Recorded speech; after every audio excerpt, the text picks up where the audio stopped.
Hello, Haru.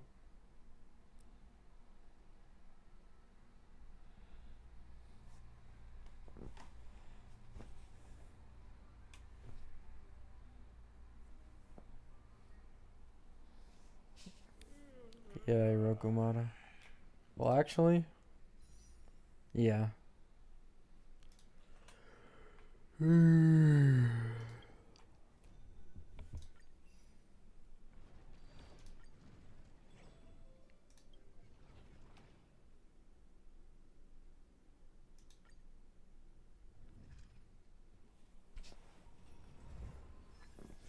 We'll know Cipher, how well she performs, and we'll know Hyacinth, and whether or not she can save Bun's day.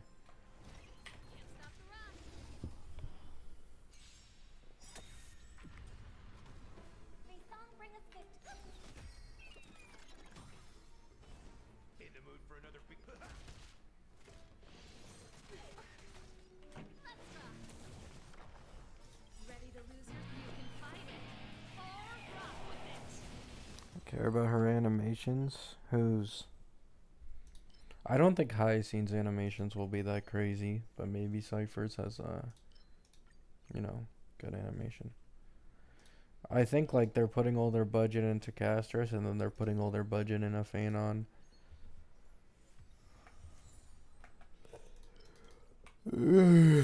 Yeah.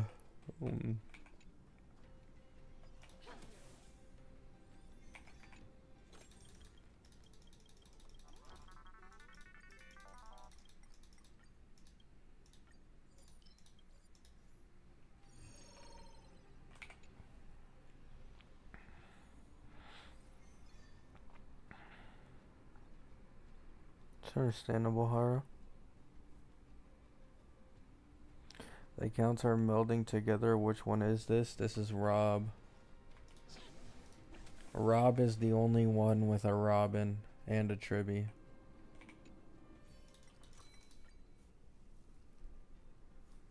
Actually, no, Rob is the only one with a Tribby. One main account has Robin. Fourth account has E1 Robin. Um,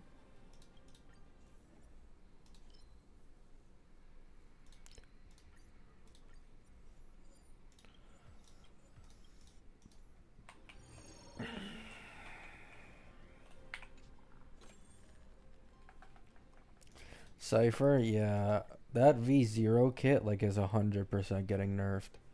Like I think Cipher might actually be like if we just look at the V0 kit, she might actually have the most broken V0 I've ever seen in my life.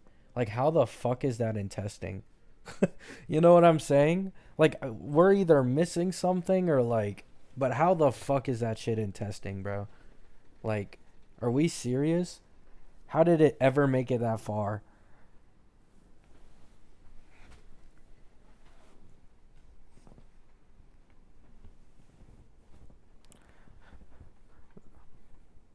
I'm doing good, Hikari. How about you? Why? Because the numbers for her V0 got leaked, and on her ult, she deals the recorded damage, and then on top of this, she multiplies it by 4.5x. So it's a 450% multiplier on the recorded damage. So if you only recorded like 700k damage, it would do 3 milli, which is like that's just disgusting.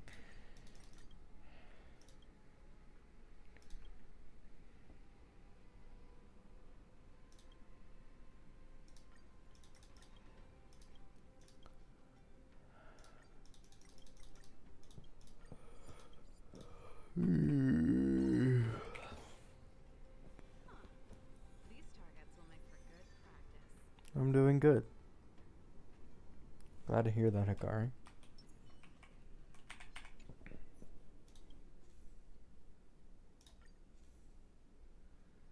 The assumption right now is that they're either going to cap it in V1 or they're just going to make it harder for her to get ult.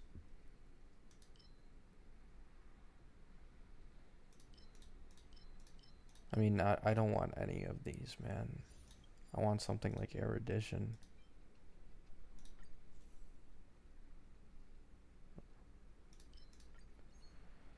My Rob account actually has to like pick the blessings carefully because all my characters are like really weak.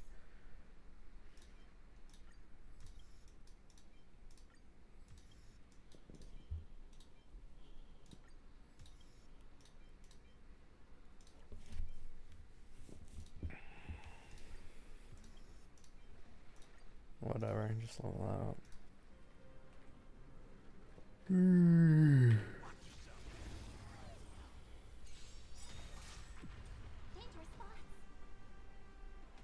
Was saying yeah while I drove home from work. Oh, nice. I appreciate you stopping by, man. Oh, whoops. Yeah, I'm really excited. I also need a pull Castris, then Anoxa, then who the fuck knows who. Oh, it's so much work.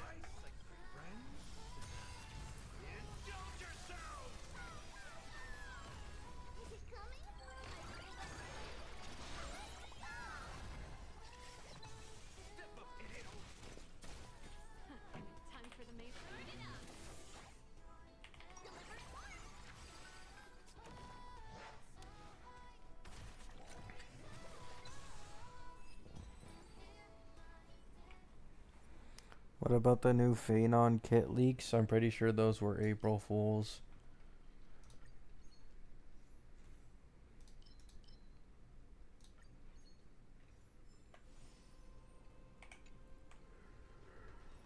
A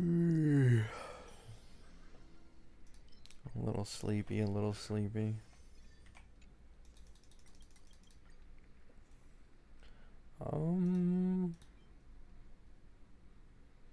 Actually, sure.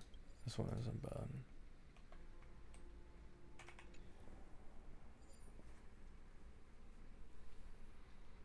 Nice, Hirokumada.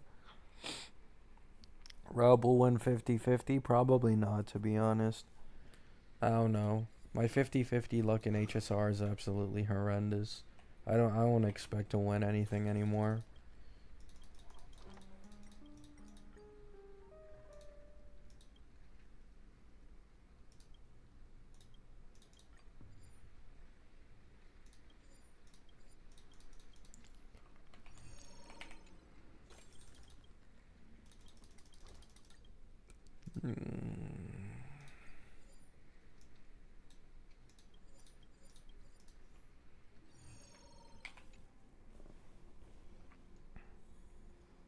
No news on Sunday rerun.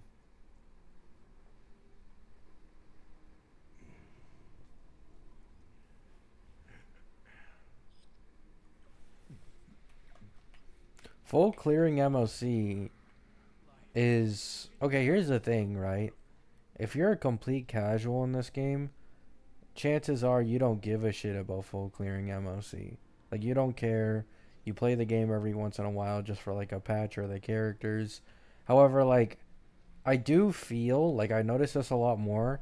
People who actually, like, want more gameplay from this game usually tend to want to clear all endgame. Like, a lot more than a casual. Because there's literally nothing else to do in this game but the end game. Like, you farm for characters, you get their relics up, and then when you finish like a story, patches, quest, or anything, the only gameplay you have left to like try and clear as fast as possible is end game. That's why people are so obsessed with it, including me. Like, there isn't really anything else, to be honest.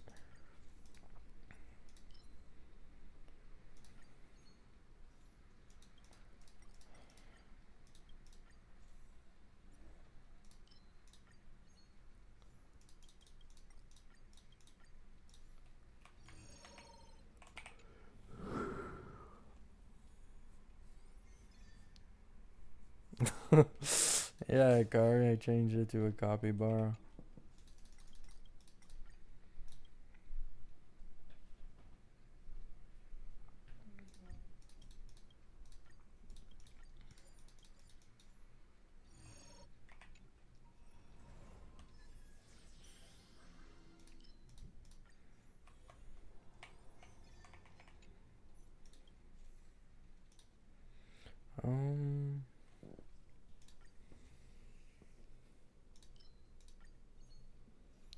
only need one more. This one?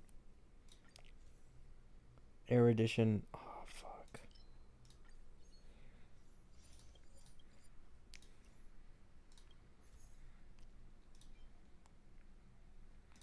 Actually, let me overwrite these blessings. Yeah.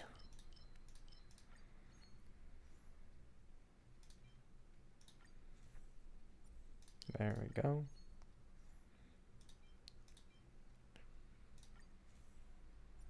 And huge. Nice.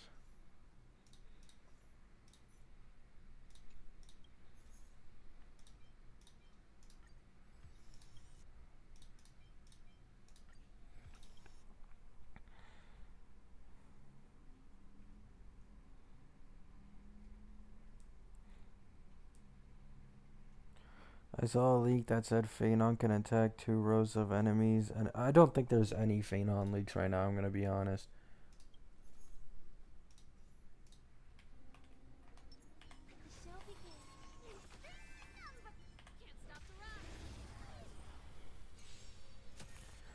You always sound so tired.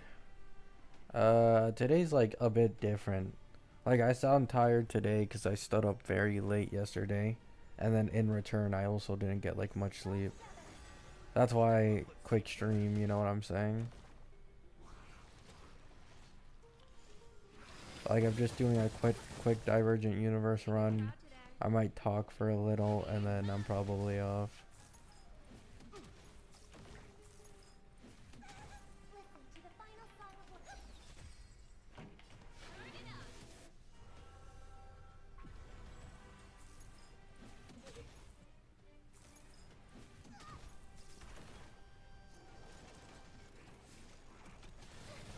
Is your serval so dog shit that she needs 2E1 harmonies? Yeah. It's a serval with no Eidolons. And I've been pre-farming Castress over serval. So serval doesn't have any relics.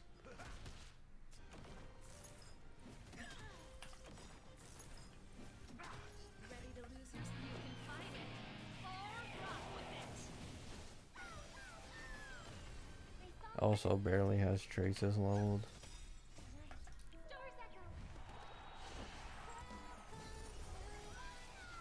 Happiest HSR player? Yeah, you're not wrong. To be fair, the only reason I'm really this burnt out as well is because I'm playing on so many accounts at the exact same fucking time, and I don't have fucking account managers or any of that bullshit. So it's like, you know what I'm saying?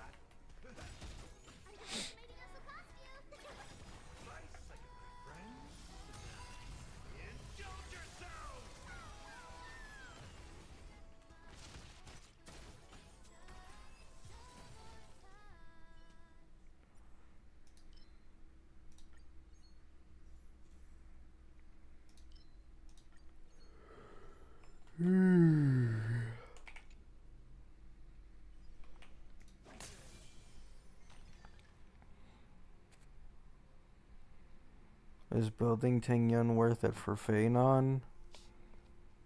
Probably not. I mean, if you don't have Sunday and then you also don't pull Saridra, maybe.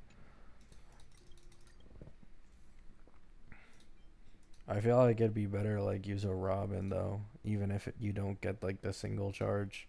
Just because you give like one of the other supports an action advance, it helps quite a bit. Could be wrong though, could be wrong.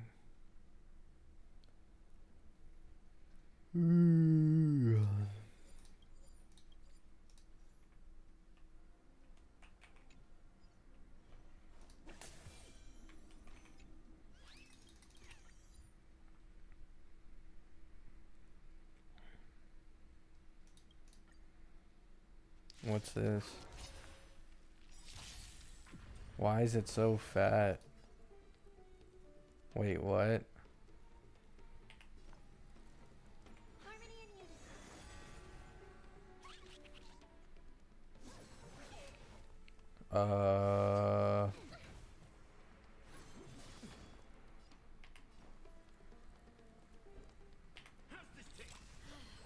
Am I about to like have to fully restart?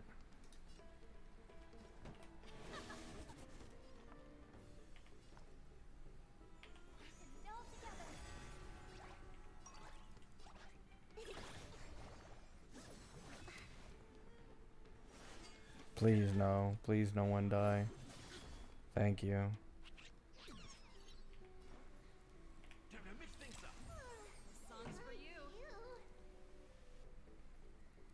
I think I can get a Robin ult, so I'm gonna hold off on it and pray.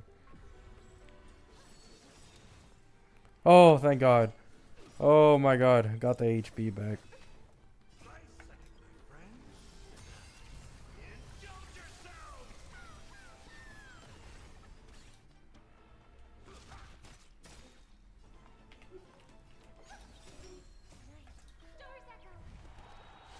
I mean, my survival kind of got fucked, but...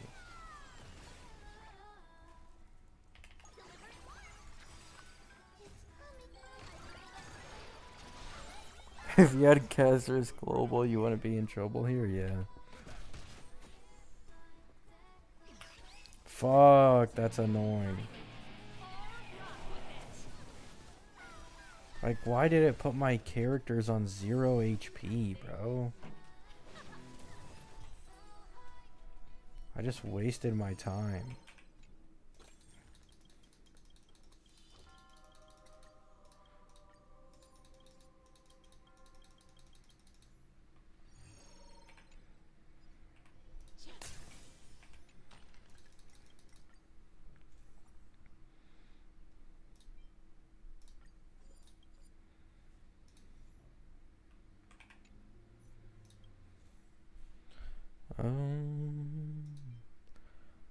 How?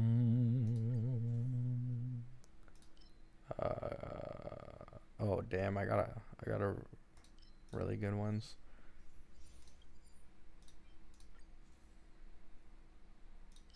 Huge. Hi, Gamimar. Hello, Luis. I installed HSR. Nice. Congrats, bro. Free from the shackles. Um,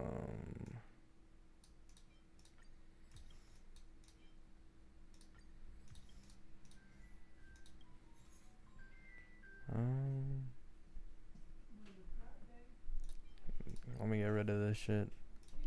Oh, huge.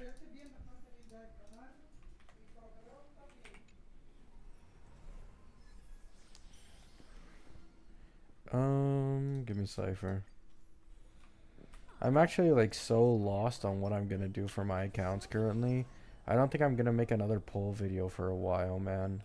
Like, I actually don't know what I'm doing with any of my accounts, because leaks just constantly change everything.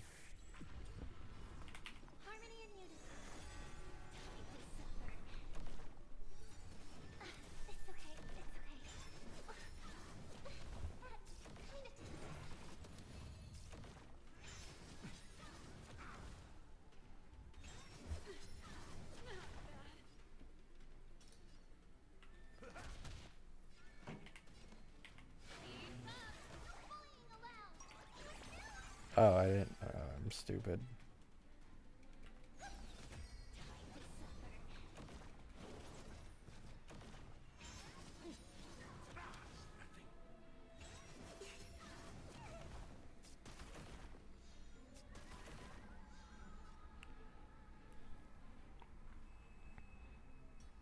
Why is your channel name Gabimaru? It's Gabimaru from Hell's Paradise.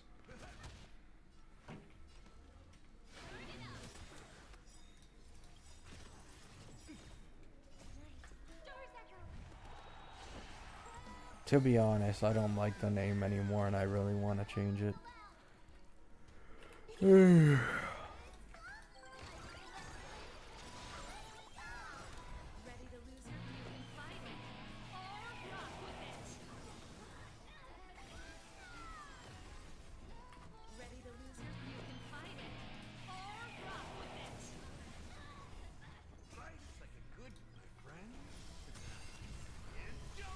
Look at this damage, guys.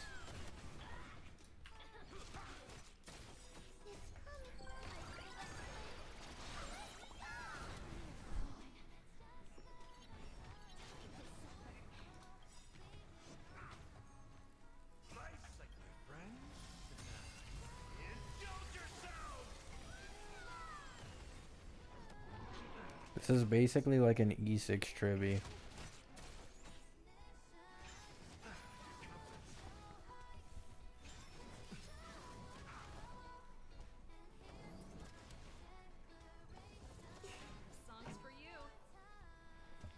Hoyo did not cook with the banner lineups. I mean, for themselves, in terms of being predatory, yeah. But, like, it's so fucking bad, man.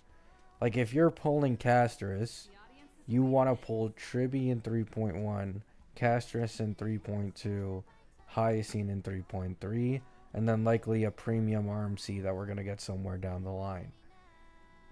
Like, the Herda was the exact same shit. You have to pull Herda in 3.0, who very much wants her light cone. You had to pull Tribby, and then you pull Anoxa, which are all patch after patch after patch. Like, it's so fucking annoying.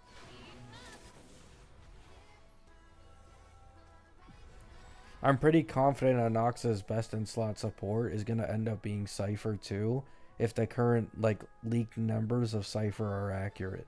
Which is, once again, incredibly fucking annoying. It's just patch after patch.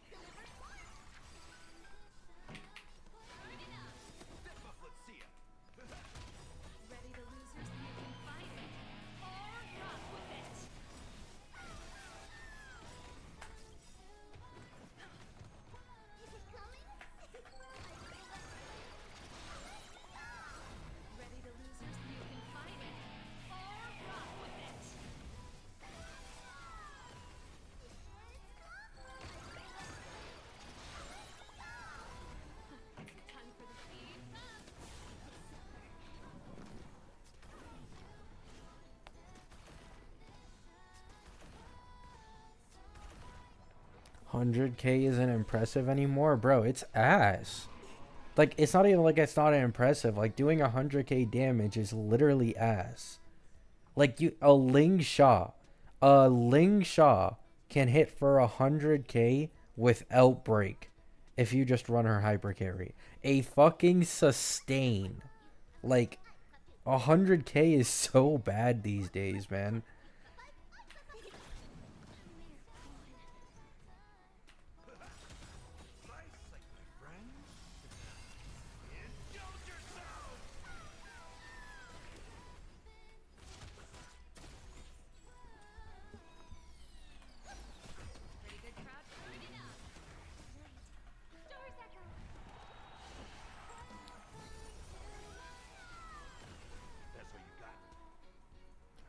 What does Cipher do again?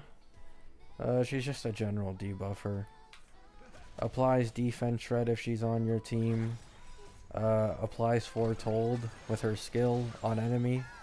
And then she records damage done by your allies and dishes it out on ult.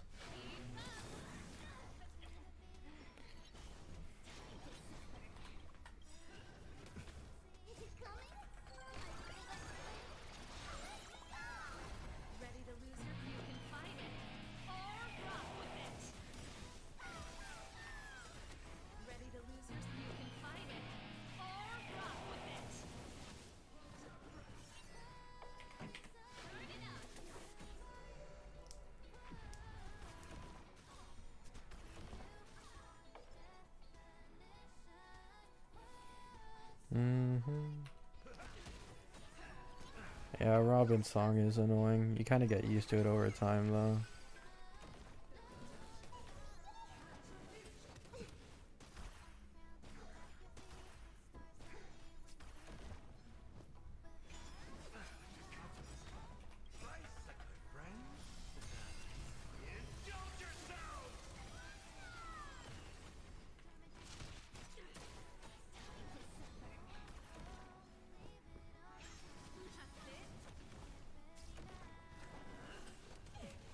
Come on, Tribby. There we go.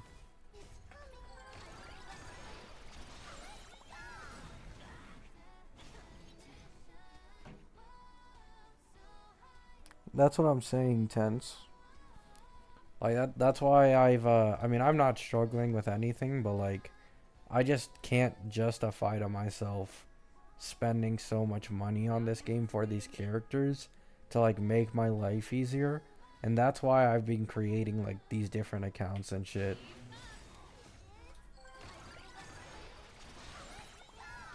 Cuz it's just so expensive for some of these characters, you know what I'm saying? Like it's not an issue really if you never lose a 50-50 or light cone, but if you lose even one 50-50, you could miss out on like a tribute for your Herda. You could miss out on a high scene for your casters.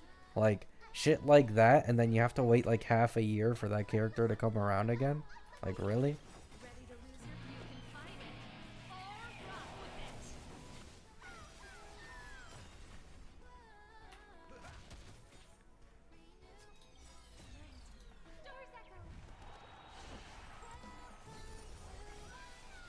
Yeah, like E0S1 to be honest should be like 50 bucks. 50 to 100 bucks. Like in an ideal world, that's as much as it should cost for an E0S1.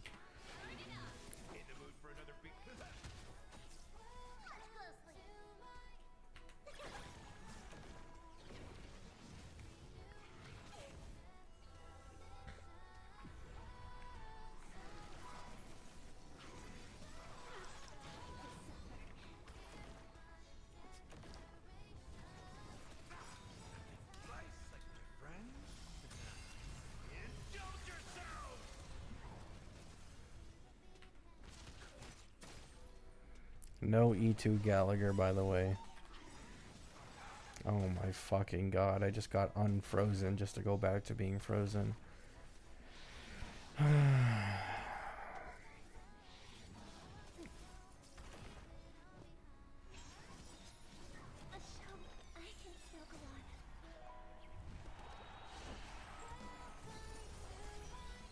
I mean, gachas are only able to be this predatory because of the way they do shit.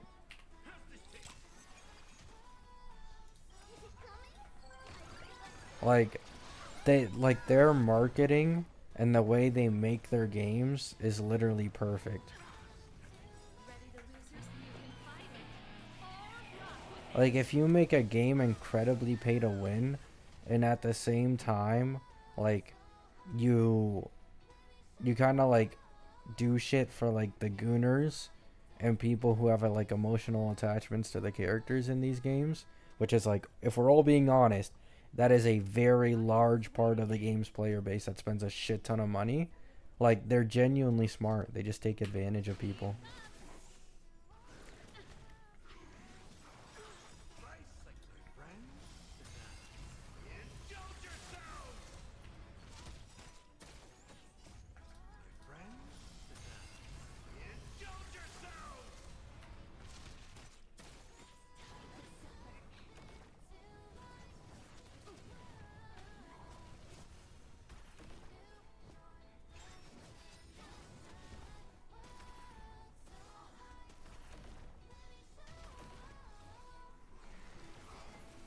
Yeah, Hikari, it's a lot worse if you lose a lot of 50-50s, like I do.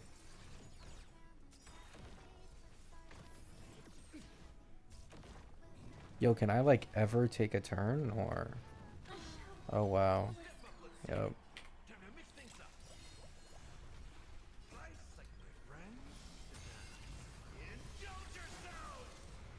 And Tribby still isn't out of this, and I don't have cleanse on my Gallagher. Oh my god, man.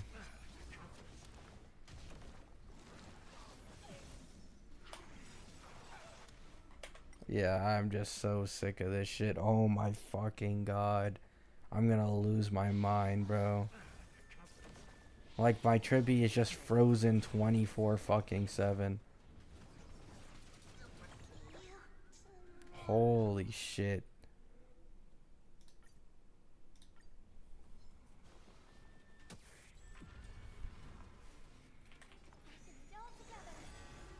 Fucking the CC of Doom, and I don't have a single fucking sustain that can cleanse.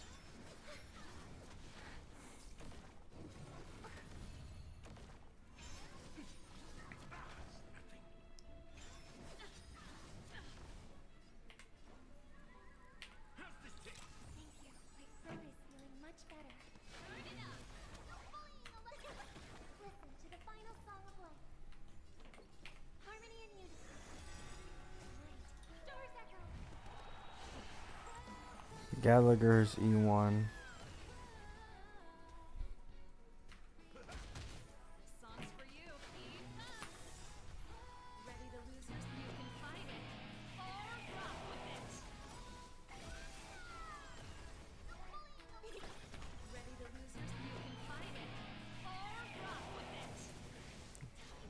It's barely not enough, bro.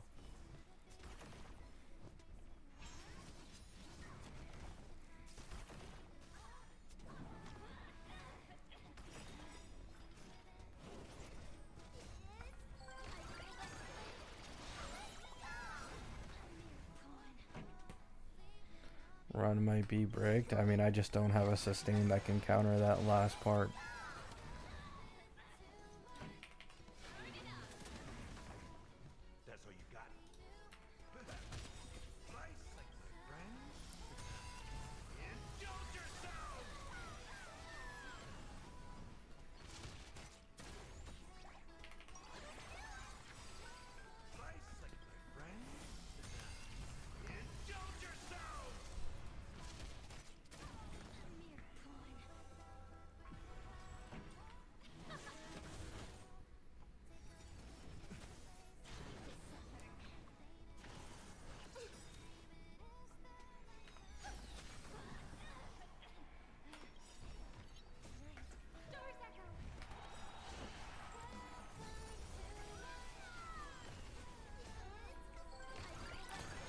Forgot Tribby is the highest ranked demigod of Amphorius. Why is she a child? Not gonna lie, you probably just didn't see the lore at all.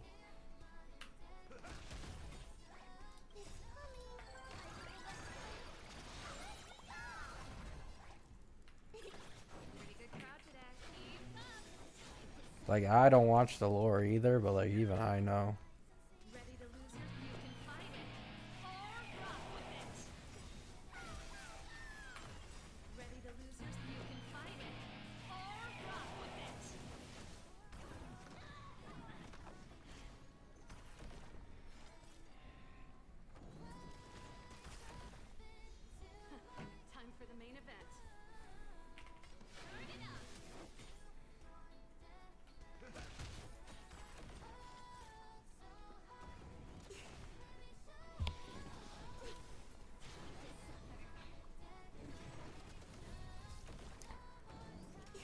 This situation could have been avoided if you were just brave enough to pull Tribby Lycone. I don't think anyone in their right mind would ever pull a Tribby Lycone when they have an S4 DDD. That is like a complete waste of pulls.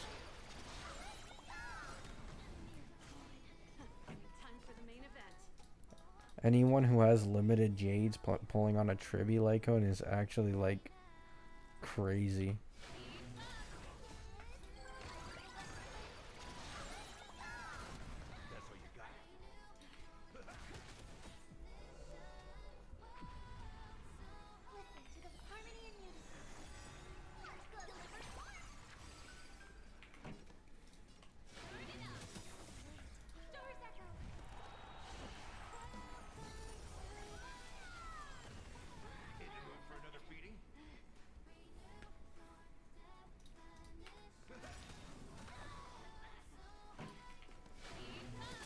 Here we go, boys. Here we go.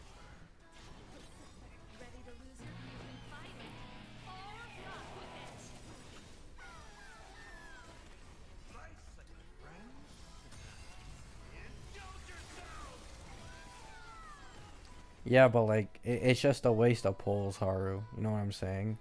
Like, that Tribby Lycone costs as much as another support, or an E1 or an S1 on like any up and coming DPS, and it would make a significantly bigger difference that way than in her Lycone.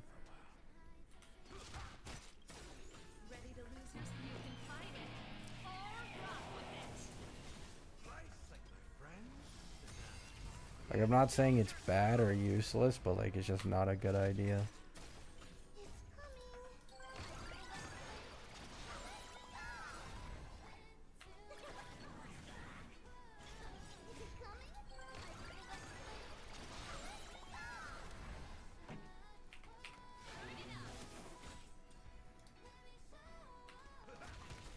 Just don't CC me, bro. Please. Just don't CC.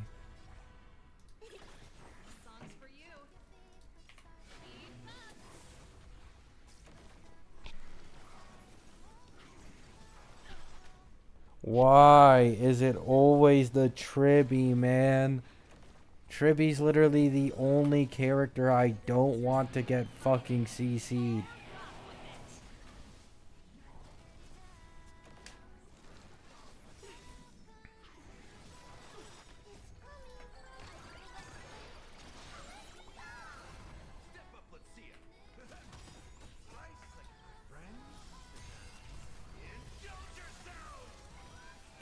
One turn ult, you need that? Yeah, I'm good, bro. One turn ult for that much? Like, fuck no.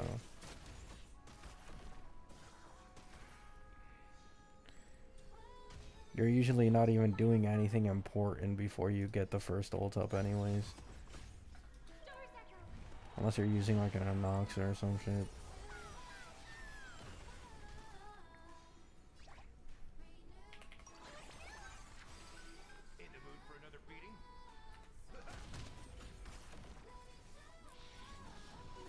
Damn, the Gallagher break actually like helped a lot this time. Thank God I targeted him.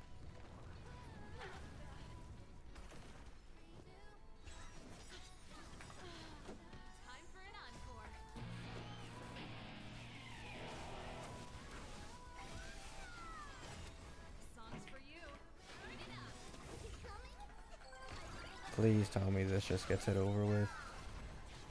No? Really? They're so low. Don't CC Tribby. Oh my god. Without fail, man. Without fucking fail. There we go.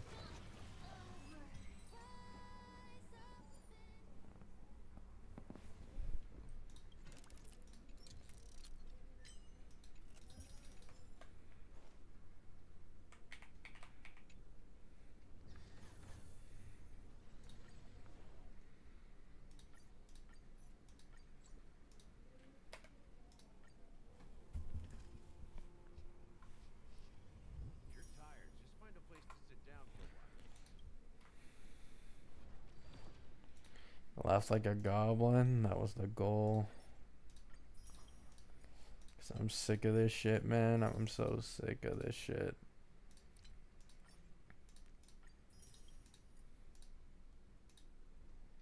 If I'm gonna be completely honest with you guys, like yeah, I'm also burnt out of the game, but it's also because I haven't been pulling like anyone, man. Like this Rob account has been in the works for months.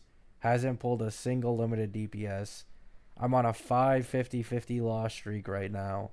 I went to Woowa and I lost to Brant. And I currently have to hold off on my pulls until Anoxa on my fourth account that has like nearly 400 pulls at this point. Like, yeah, part of it is like kind of burnt out, but it's also just boredom. Like, I'm not even pulling on most of my accounts.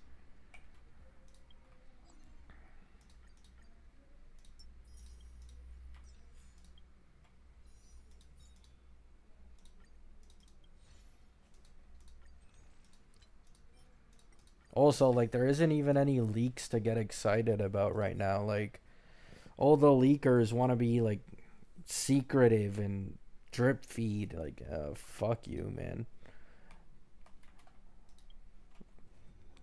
Fuck your drip feeding.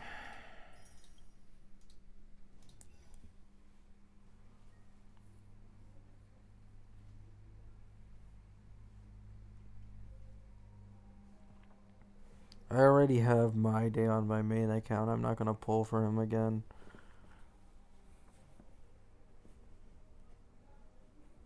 I feel burnt out from the whole mommy character type at this point. I've been burnt out from the Gooner bait in any gacha game for like fucking years, man. Like, at this point, whoever has the coolest design is usually who I like the most.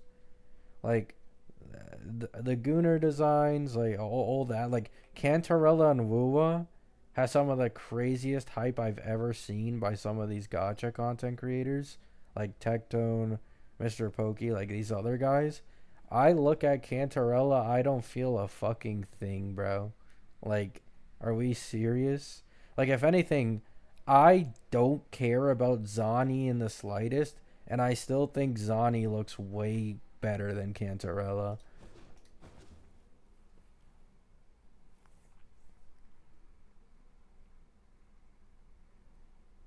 I've never played Azur Lane. Hyacine and Cipher is an easy skip, even though I am pulling for Hyacine. Not really, no. I wouldn't say either of them is an easy skip, especially Hyacine for Castris. Like that is 100% not. That's like skipping Zhao Q for an Acheron. Like that shit is not gonna age well, to be honest.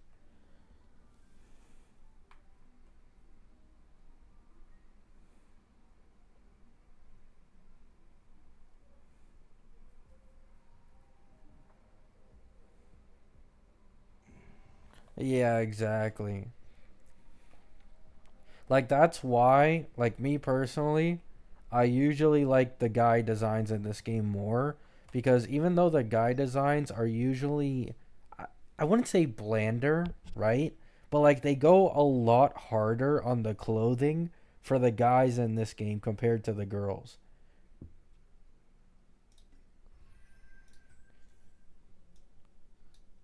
Like if we look at like I mean, Tribby is 100% a primate. Like, no one really cares about Tribby's design. You know what I'm saying?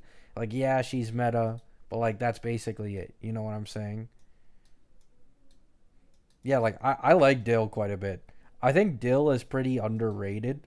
Now, the only reason I really like him is because of the dragon animation. Okay, it's kind of another Castris situation. You know what I'm saying? Like, I don't actually care about Castris all that much. I actually care about the dragon way more. But yeah, like Boot Hill is one of my favorite designs in the entirety of the game. Very underrated ult animations and gameplay. Like they're a lot more unique. I feel like is the way to say it. They're a lot more unique with the male designs at times. Like my day with like the tattoos and all this shit, like the creme and shit, the crystals. Like I do feel like they're a little more unique with the guys than they are with the girls.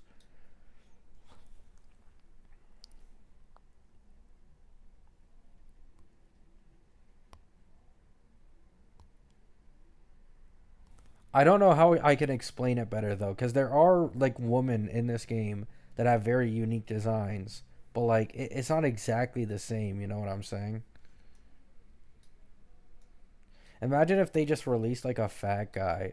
I might actually pull for that if he was meta, like a fat copy bar or something. Jing Yuan, I don't know why he has like a lion in his thing when like he literally never uses a lion, but Jing Yuan's also kind of cool. Zhao Q is we don't talk about Zhao Q though.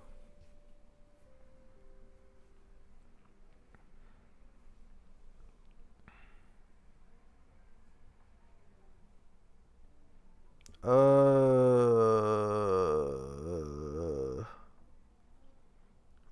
Probably my day.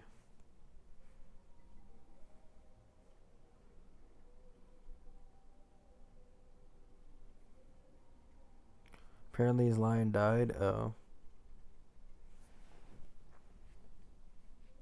Q is cool. I mean the design is just it's 100% like. Is it the worst 5 star limited 5 star mill design? Is it the worst? Let me see real quick. We have Blade, Dill, and My Day here. It is worse than all three of these guys.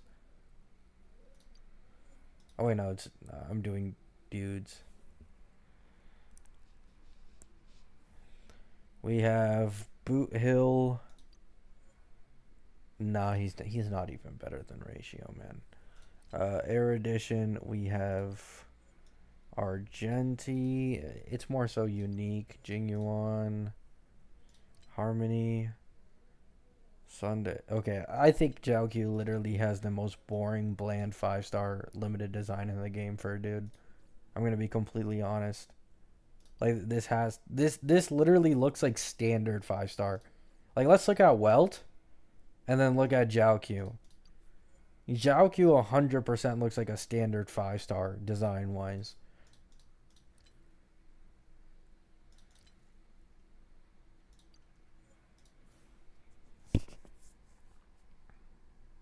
Anoxa is the worst? No. Not at all, bro. What? Like, what? It's probably between Luocha or Xiaoqiu for, like, the most bland, limited 5-star male design.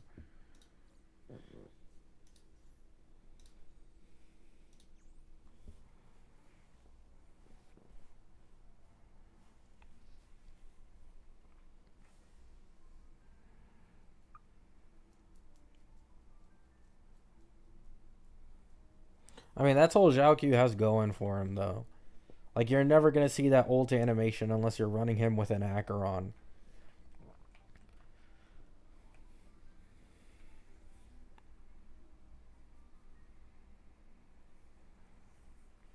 Luocha has the coolest drip. Are we really calling that drip? Like, are we serious? Like, this literally looks like a standard 5-star. No different than Xiaoqiu. Like, drip.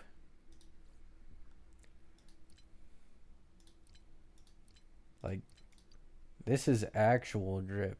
Like, this is actual drip.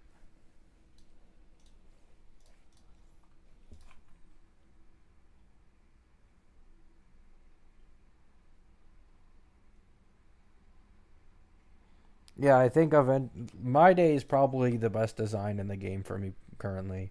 Like, in terms of just character design, right? Character design, it's my day. But Castris has the dragon, okay? The dragon, there's nothing you can really do to beat a dragon. It's not my day's fault. Nothing you can do about it. Just can't beat the dragon, okay? But he's still the best outside of that. I don't care about revenue charts.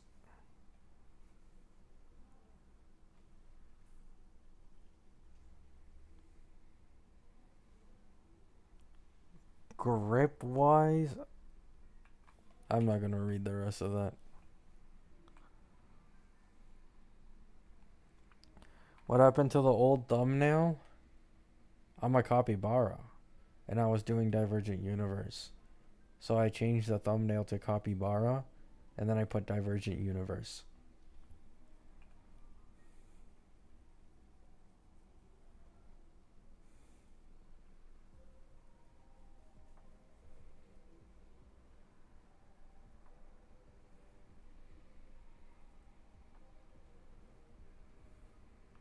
I mean, Phanon does. He doesn't look bad, but my day 100% looks better design wise.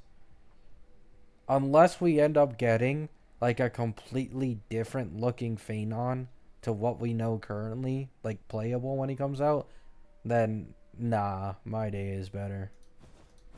But Phanon isn't bad either. I still prefer people like Boot Hill though.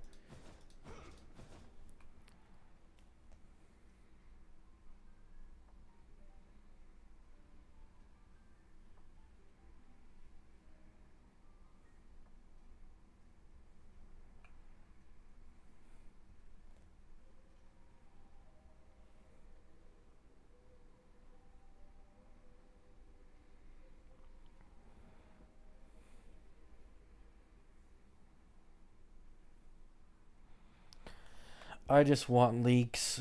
The leak drought is real. There's nothing I can trust. Nothing new. We're so close. We're so close to V1 Hyacine and V1 Cipher. I can finally find out if Cipher is a best in slot with Anoxa like I think she might be. Or Hyacine elevates Sunday for Castris. I saw some people in my last video saying I'm coping as if I give a shit if Sunday sucks with Castris. Like my account, this is literally the account that's pulling for Castris, guys. There isn't a single fucking Sunday in this shit. It's E1 Tribby and an E1 S1 Robin. I'll be glad if Sunday doesn't like isn't needed at all. Like I'd breathe a fat sigh of relief if I didn't need a pull E1 Sunday when Hyacine releases.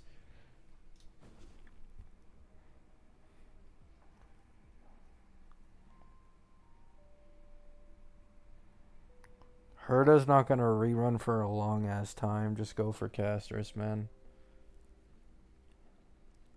Well, actually, maybe not a long ass time, but probably not a little bit. You know what I'm saying? Also, like DPS reruns, by the time of DPS reruns, usually cooked already. It doesn't matter even if they were at the top of the meta for a little bit. Just look at Acheron. When Acheron released, she broke the balancing. She broke the meta way better than everyone else. And then by the time she had a rerun, there was like 3 or 4 DPSs better.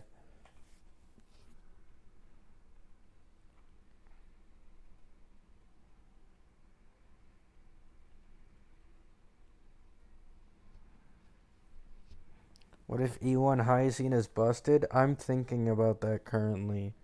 I'm thinking if Hyacine is busted enough, like E1 or S1, and like stuff like that, I might actually switch the two. So very easily, I could just pull Anoxa on this account because it has an E1 S1 Robin, or I can then pull Casterus and the entire team on my fourth account, which is the one with the E1 S1 Sunday and the 400 pulls. So if like Hyacine E1 is a game changer, because chances are, by the way, if I lose the 50-50 for casters on this account, there is a genuinely high chance I, at max, would be able to get an E0 S0 Hyacine. And then if I were to lose the 50-50 on Hyacine, I wouldn't even be able to get her at all. So I wouldn't want to invest in the casters team, knowing that I'd have to go through some bullshit like that.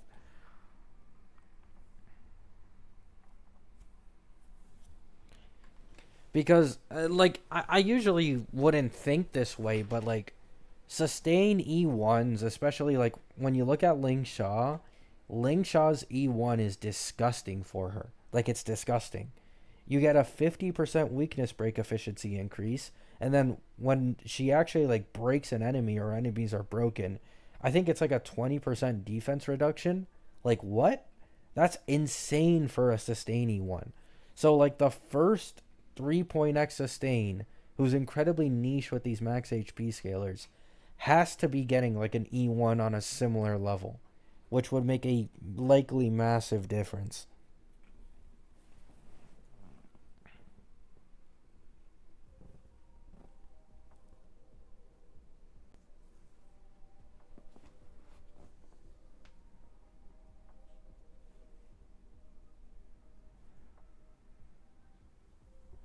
Skipping casters so you don't have to pull high scene might be the play for some people. I don't disagree, but the thing is, like, this is what people don't think about. Caster's currently in her best in slot team without a best in slot HP support in the game is on the level of the Herda. Like, yes, she is more expensive to invest into, and obviously, especially more annoying if you don't have like a Tribby or an E1 Sunday. But when you actually get likely her best in slot team, she's gonna be the strongest DPS in the game, and it's gonna be by a noticeable amount, right? Like even currently, she is going blow for blow with the Herda, no Hyacine. Like she's using Gallagher's. She's using Gallagher's and holding her own against the Herda with Tribby and Anoxa. You know what I'm saying?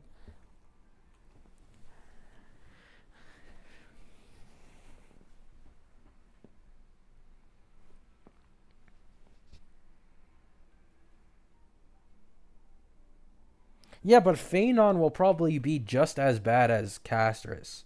Like, I don't know why people think he isn't.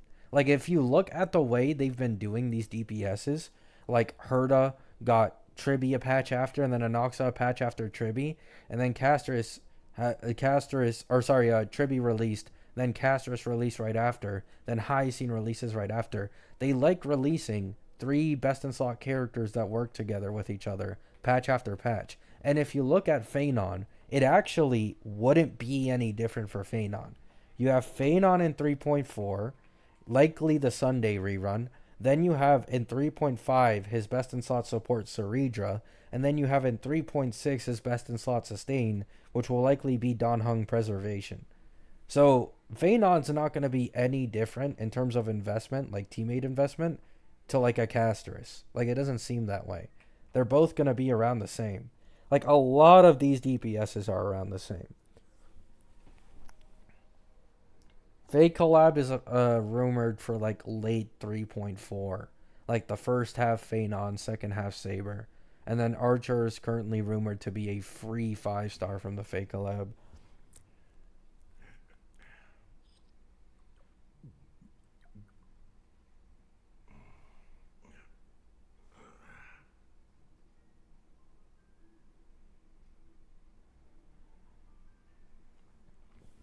I mean, Casterist wasn't even the one who should have gotten buffed. It should have been Anoxa. Like, I absolutely hate. Like, bro, I went into the Anoxa main subreddit for literally like a few minutes the other day. So, trying to find out the calcs for Anoxa. Every single calc was straight up bullshit. Like, they are spreading straight propaganda of Anoxa in the main subreddit to make themselves feel better about Anoxa's nerfs. Like, they're trying to convince the world that he didn't get nerfed significantly and that he's better than every other DPS in the game. Straight up fake fucking calcs and everything. I was like, what the fuck is this, man? Like,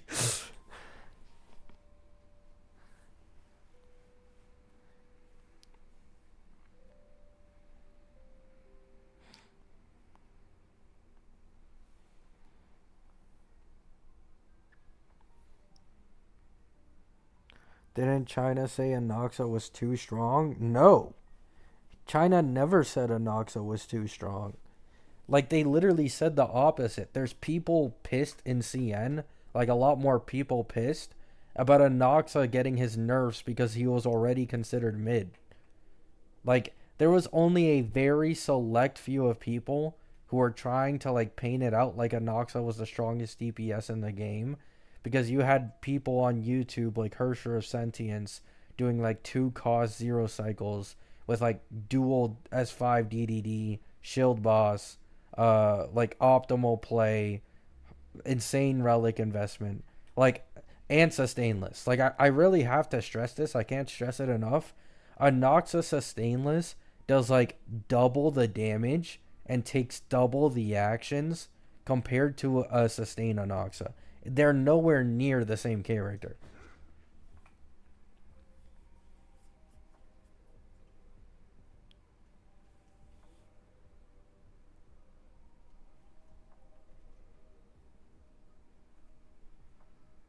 Who's the next Harmony? Ceridra.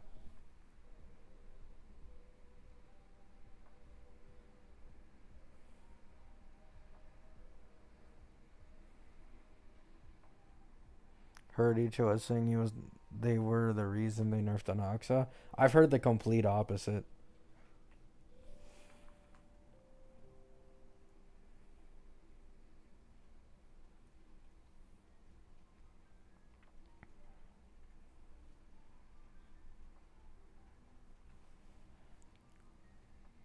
Everyone wanting Sundays frustrating. I agree. Like, I'm not gonna lie. I have zero clue what people are doing when I commonly see comments that they regret pulling Sunday because he's not a best in slot for any of their teams.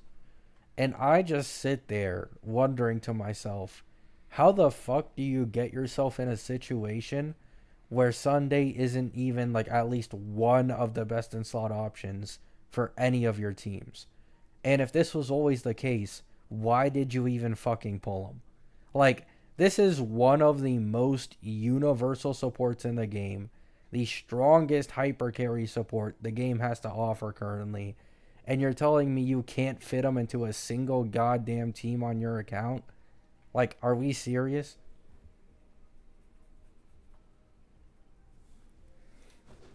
Like, even currently, like this account that doesn't have a single limited DPS would end up being hard carried if I just pulled Sunday and then I got Anoxa.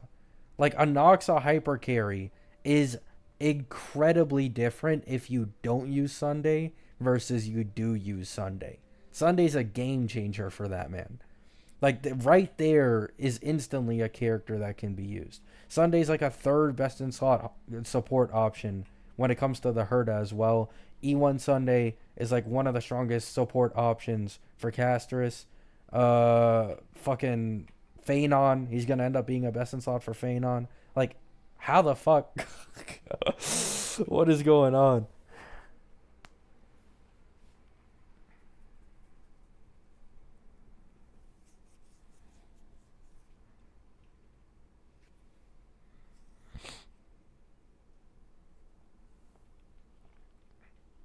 Yeah, Hassan, I seen it.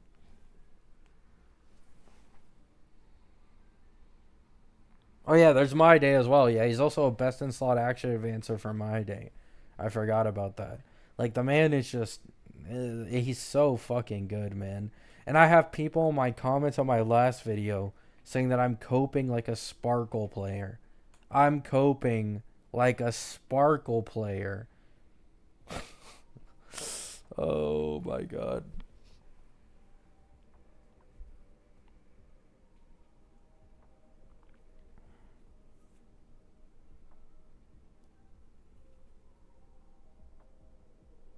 This isn't Sparkle though. Yeah, common sense doesn't matter to people, man.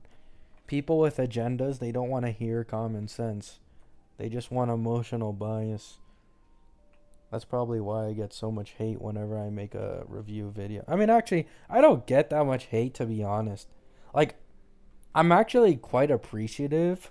Like, when I first started my YouTube channel, people weren't used to like a content creator who was completely unbiased. So a lot of my videos, whenever I would talk about like leaked characters and shit, like, I'd get like only a 60 to 70% positive like to dislike ratio. These days it's usually over 90. So I truly do gotta appreciate that, to be honest.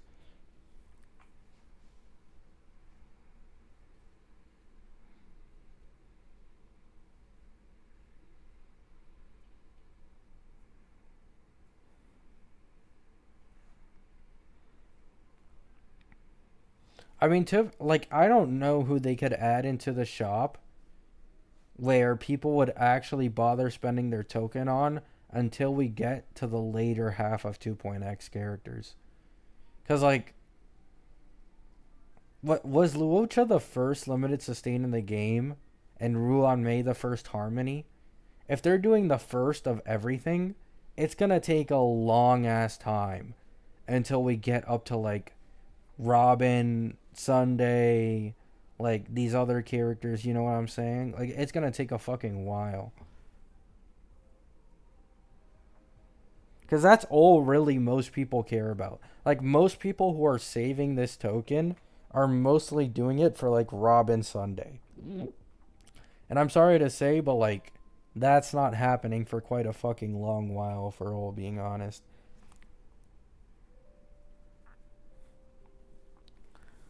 I don't think anyone would even bother pulling Topaz when Cipher releases.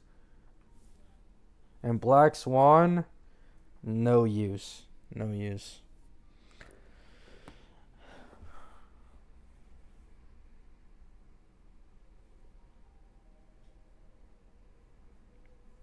No, that's what I'm saying, Kios. They're like, who can use my Sunday? Keep in mind, Aglaia has Sunday as a best in slot. Thirda has him as a third best option.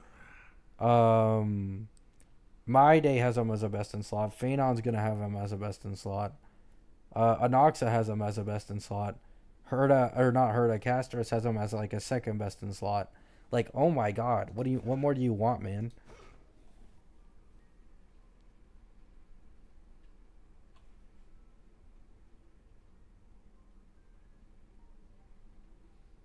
Yeah, Acheron E2 has him as a best in slot as well. For like the people who actually have bothered to go that far. A lot of older DPSs like Jing Yuan and a lot of hyper carry scenarios. You use a Sunday usually. Even E0S1, I thought Robin was better for E0S1.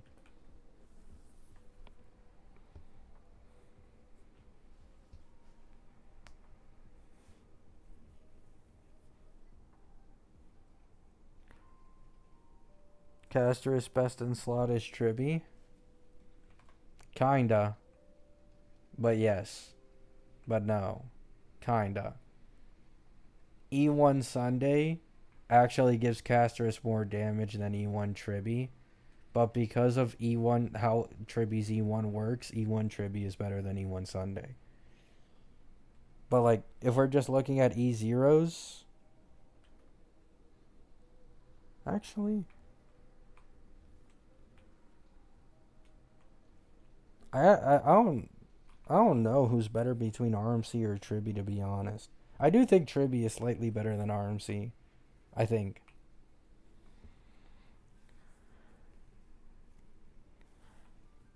I'm not completely sure though. Hail Cipher? Bro, Kiwi.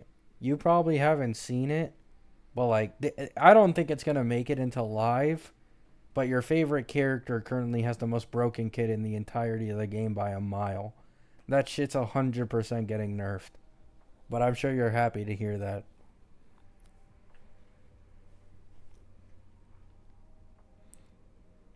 I might E1 Sunday if he works well with Castris.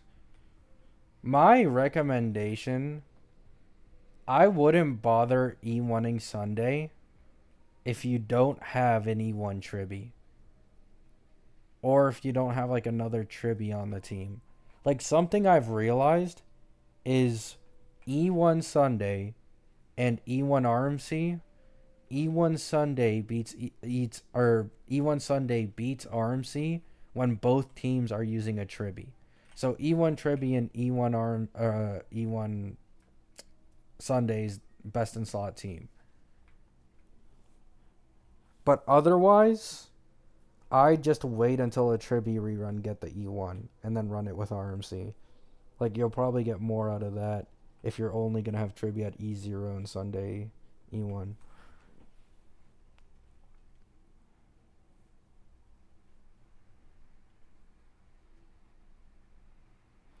Me who E1 Sunday for Jing Liu, bro. Axe, my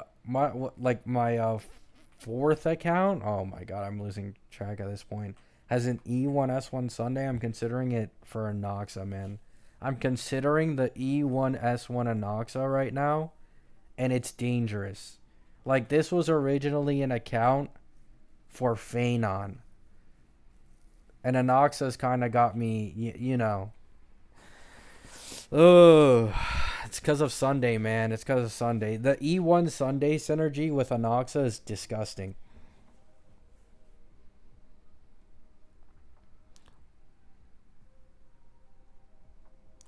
Choke you and play as Bondo only. Nice one, Axe. uh.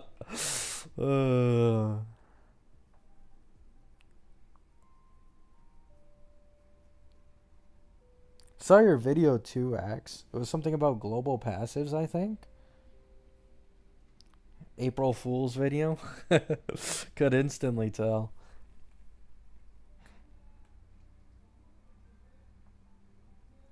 Would you rather get E2 Acheron with E0 S1 Casterus or straight up E2 S1 Casterus?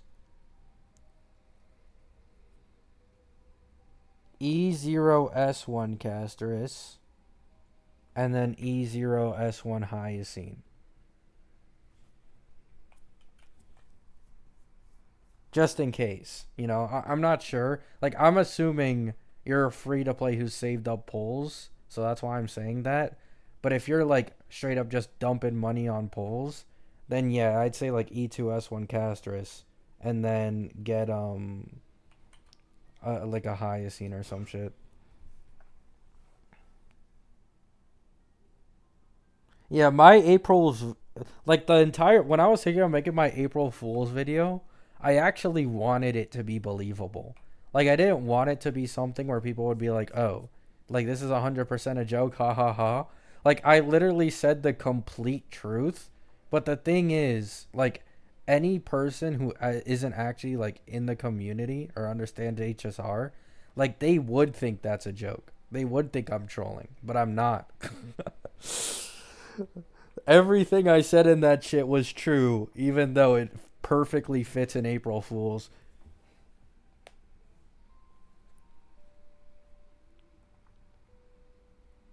Oh yeah, Sky. I'd recommend that then. I'm currently very mixed. I've said it earlier. Even though Anoxa is very promising with Cipher currently, if the synergy with Cipher gets cut off, like I think it will in some way, then I might, right, might pull E0S1 Castris on the account with my E1 Sunday, get Hyacine, and then get Tribby on a rerun. E1S1 Sunday, E1 Tribby, E0S1 Castris, E0S1 Hyacine. Expensive ass team, by the way. I think that's like 8 or 9 cost.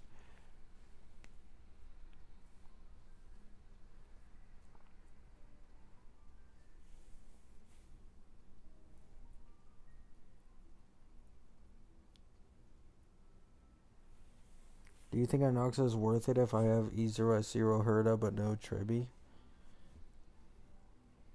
Uh, no. Do not get an Anoxa. No, no. The problem with E0S0 Herda is that the leakers truly weren't lying about Anoxa. You want him to be skilling as much as possible, and E0S0 Herda already has like very chronic SP issues. It's so fucking bad. So when you're running like an Eagle Anoxa, it's 100% better than any other option. 100%. But like, I'm not gonna lie. I just leave your Herda at that point, man. Like, I just leave your Herda at that point if she's E0S0 without both of her best in slot supports. Like, ironically, Castris originally in her earlier versions was looking like a very shit pull for any free to play. But currently, because of all the buffs she got, she's actually one of the most free to play friendly DPSs in the game. You can run an RMC plus Pela plus Gallagher. You're clearing most content in the game in like 2-3 cycles.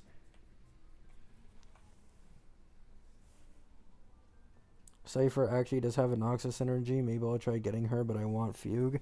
Yeah, X. The only reason why I think there might be synergy is because an E0S1 Anoxa with a Genius Relic set is 60% defense shred. And I'm not sure if it's correct or not, but there's currently a leak that just having Cipher on your team reduces enemy defense by 30%, which is like a 50 overall percent damage increase for Anoxa. Because defense shred increases your damage so much more in the later half. Her Lycone options are ass. Oh, 100 fucking percent, man. I think the Battle Pass Lycone is 17 to 19% worse than her signature. But after that, everything else is like 25 to 30% worse. And then if you're using like the 3-star Lycone, it's like even more than that. It's so fucking bad.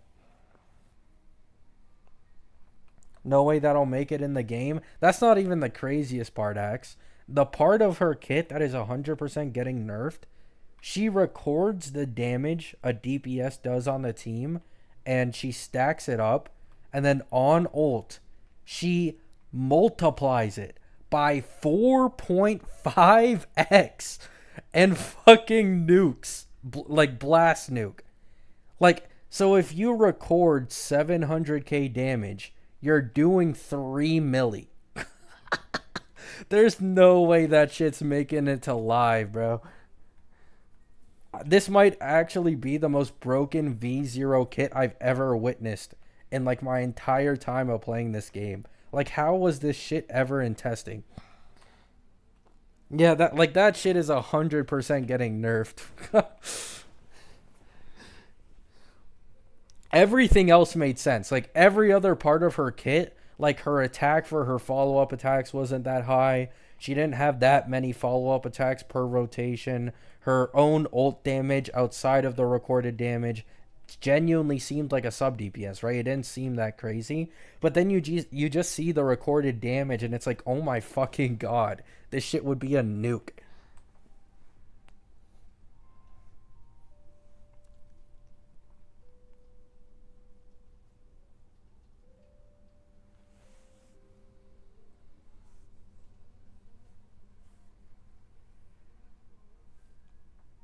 No, it doesn't work like that, Haru. So how Cipher works is she applies Foretold, and this can only be applied to one main mob and two adjacent. So the main mob with Foretold will get or will calculate a majority of the damage you do towards it. But the adjacent enemies will have less of the damage recorded to them. However, this is still broken as shit because, for example, there are units like the Herda who can still do like 1 to 2 million damage a cycle, if not more, with better relic investment and shit. And they can do it with only one support on the team. So it's like Anoxa can do this exact same shit because of the defense shred that she's applying, which would just make him and Cipher synergy incredibly broken. Because Anoxa's light cone isn't only for him.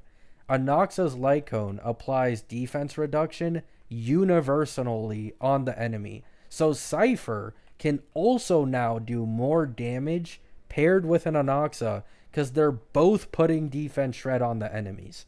It's like an insane synergy that I really want to see play out in game.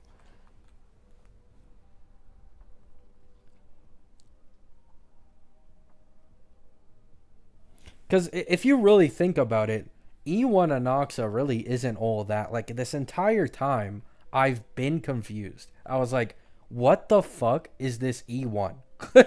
Like, the E1 is literally just 16% defense reduction applied to enemies. Like, this doesn't really mean all that much for, like, the Herda, right? Like, it does help, but it's not anything that crazy. But, like, it technically with Cipher, it should be incredibly broken.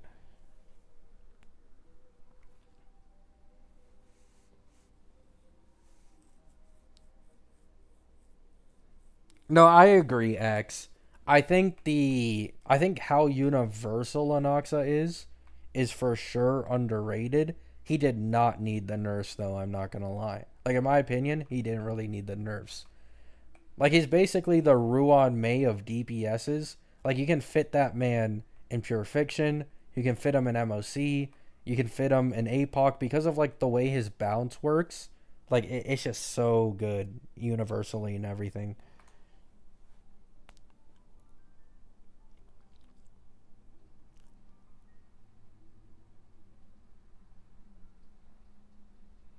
How about we just skip this Annie? Anybody with me? The number one Cipher Glazer trying to convince the chat that the anniversary characters aren't worth it so that you pull for Cipher. Don't listen to the propaganda from this man. He plans on E6ing his Cipher. He's not a free to play or low spender like you guys. Don't listen to him.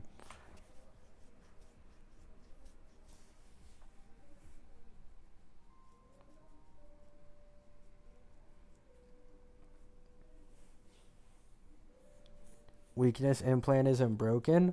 Oh yeah, not really. No, yeah, the weakness implant is only like technically broken in APOC, which is still like it does add some value, but outside of APOC, the weakness implant is more so of just a gimmick, to be honest. of just making him like kind of unique. But either way, I'll still take it, man. Like I'm a sucker for universal characters. I've said this before, but like Herda, I've always had Herda as a way better pull than Aglaya, even though obviously Aglaya's like best in slot team with all E0S1s is stronger than Herda's. Like it just is. But Herda is then significantly better in pure fiction. That's the thing. And significantly better in any AoE content.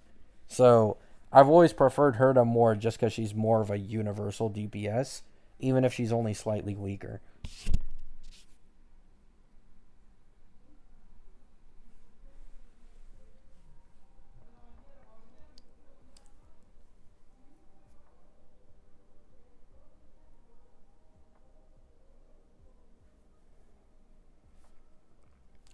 E2S1 Herda beats an E0S1 casters.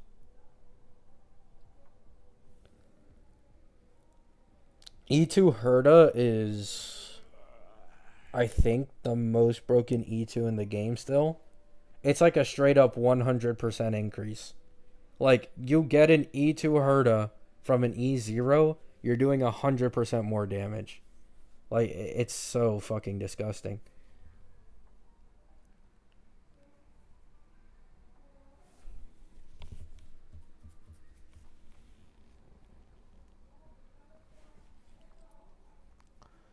I'm gonna be free to play again when the shop resets. I was given a second chance at free to play life.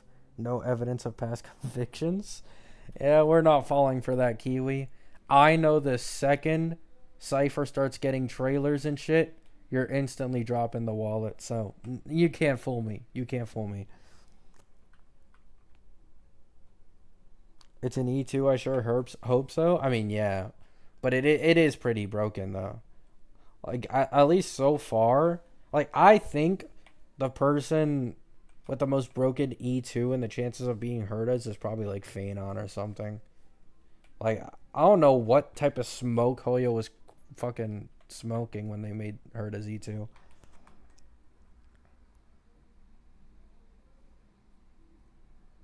What was E2 Herda again? She starts off the battle with an enhanced skill, and then whenever she ults, she gets double the amount of enhanced skills every time she ults. So if you play her correctly, you can have a damn near 100% enhanced skill uptime with her, which just increases her overall damage, obviously, by like double. That's why it's so broken. The E1 also allows you to do enhanced skills with only 28 stacks on an enemy, which is also pretty underrated. You still get like the max damage bonus at 28 stacks.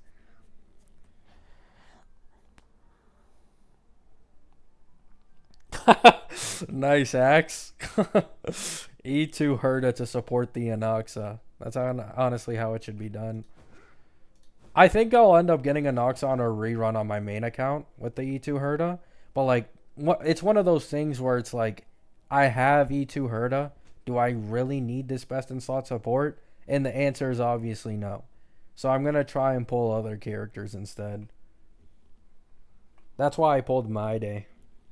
Now I have to pull fucking Sunday and Hyacine for the My Day. But I'm skipping the Annie patch on my main account, so.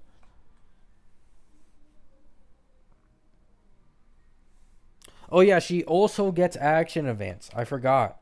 So she gets an enhanced skill at the beginning of battle. She gets double the enhanced skills. And she also gets an action advance, I think, after using an enhanced skill. It's like a 3-in-1 wombo combo, I'm pretty sure. Yeah. After using enhanced skill, advances the Herda's next action by 35%.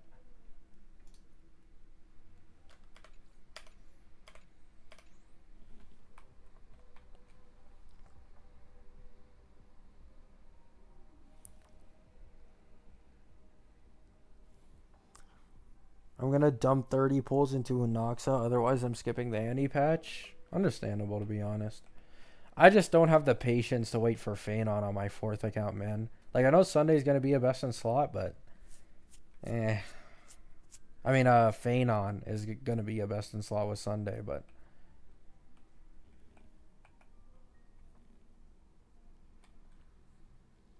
Yes, Anoxa needs to spam skill.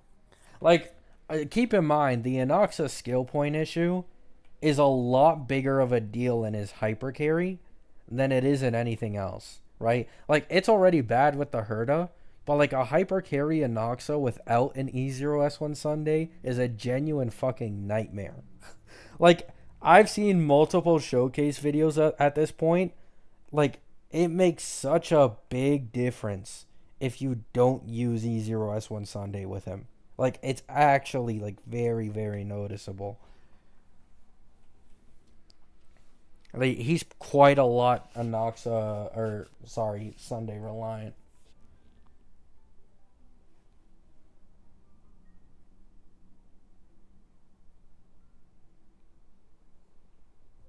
Uh, no. I don't think they're gonna. I mean, we'll have to see, right? The only way is if they change Phanon to Remembrance. And then, yeah, E1 Sunday could be absolutely disgusting, or even just normal Sunday. But I do think he's gonna be Destruction.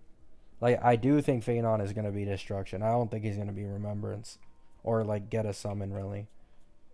It's a possibility. It's a possibility, but I'm not too confident in it.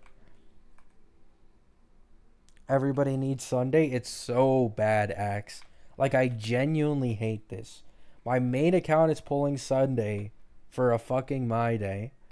My Rob account is considering E1 Sunday for the best in slot casters team.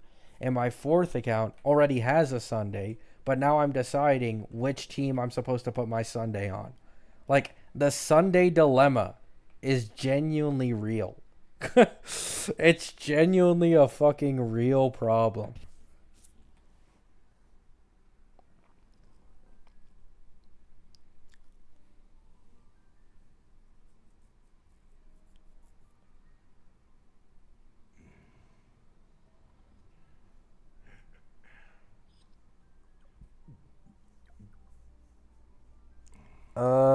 I mean, Ling Shaw is SP positive, no?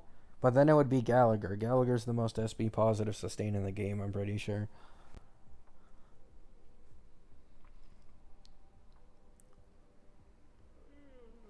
We don't know when Sunday's rerun is.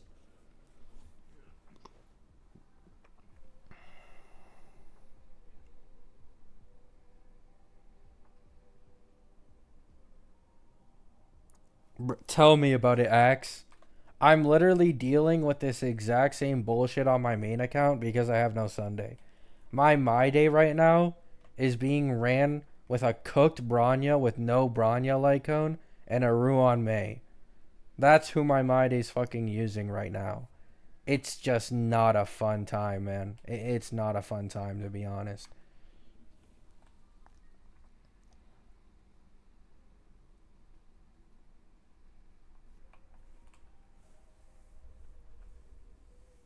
Fourth account? I'm 100% quitting one of my accounts. Like, I've already said it before, but like, all four accounts that I'm using right now, the Cipher account I might get rid of because my account that does have Sunday has enough pulls to pull an E0S1 Anoxa plus Cipher. So the entire point of me making my Cipher account just goes out the fucking window. So I just quit it.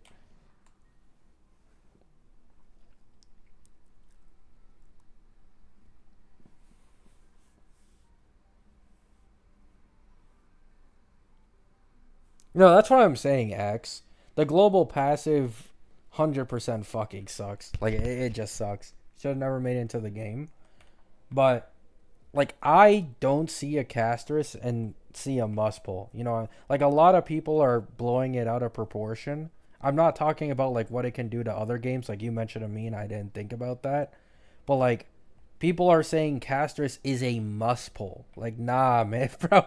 I actually saw a video this morning where someone was like testing castress in a team, and there was a teammate that died, got revived, and then they instantly got hit by a DOT and died again. Like, that shit is some buns, bro.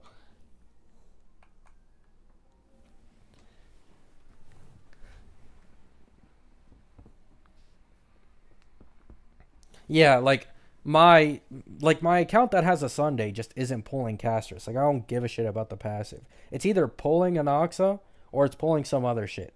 Or depending on like how it goes, my Rob account that I was originally planning to go for casters on just skips casters.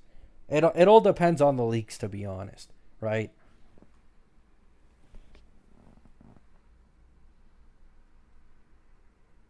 Oh no, I agree, Axe. I agree. I 100% agree.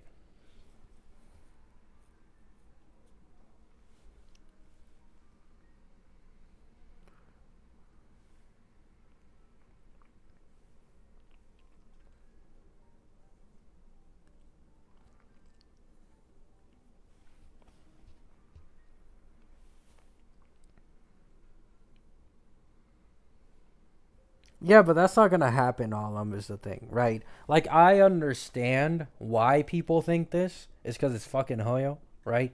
Like I completely understand that. But I truly just don't see them, especially this early on at the minimum, right? Like I could see it in like a year or two when we have way more passives and there's way more characters with them and they start stacking up. Then they might start scaling the end game off of having like multiple passives or something. But like this early on, I just don't see it. So I'm gonna give it some time, you know. I'm gonna hopefully just let them cook a little. Hopefully they don't make it too much. However, if it genuinely does start becoming like, oh, you don't have this passive, you're gonna clear in like 2 cycles slower than someone else, I'm quitting this game, bro. Like I don't have the energy for that, to be honest. That takes a lot of fun out of the game, to be honest. Like I don't want to play that.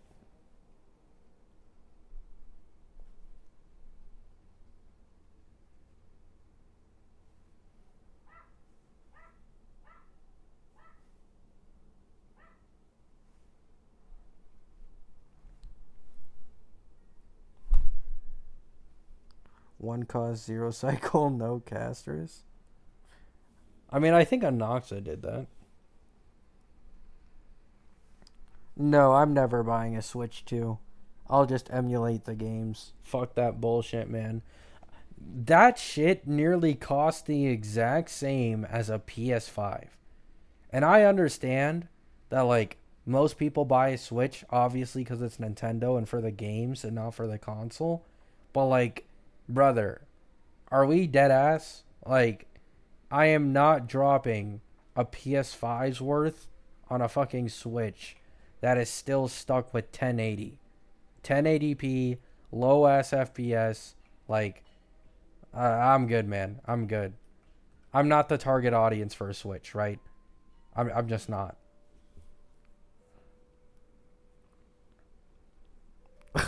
Okay, that's true, X. That is true. They do get a lot more game support, especially compared to what's currently going on. But I can't, man. I can't.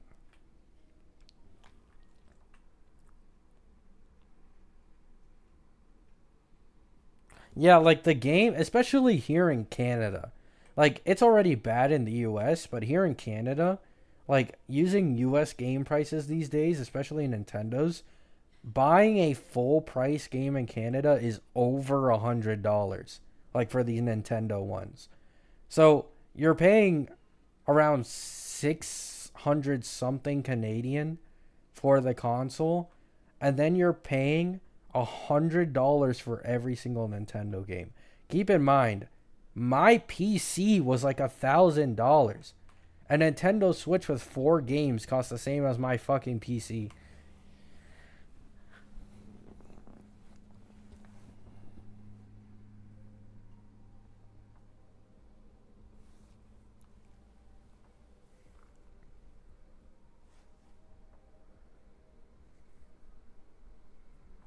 Wonder how the passives will affect the content creators in the future. As if you have a plus 10 speed and show off your build, you also now need to include them in the sucks. CC already want to turn off cons. Yeah.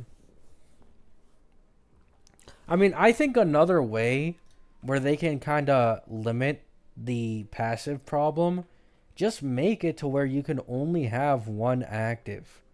Like this was something I brought up way earlier in like the Castris and Anoxa versions.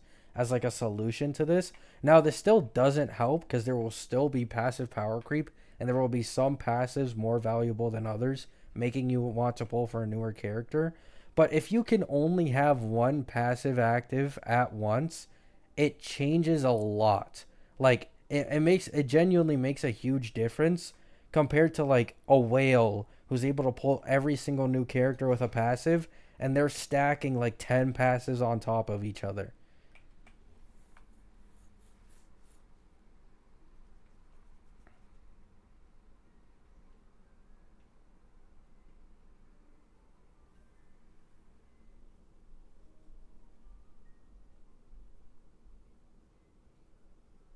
I mean, yeah, I know casuals don't care about this. I'm not saying they don't, you know?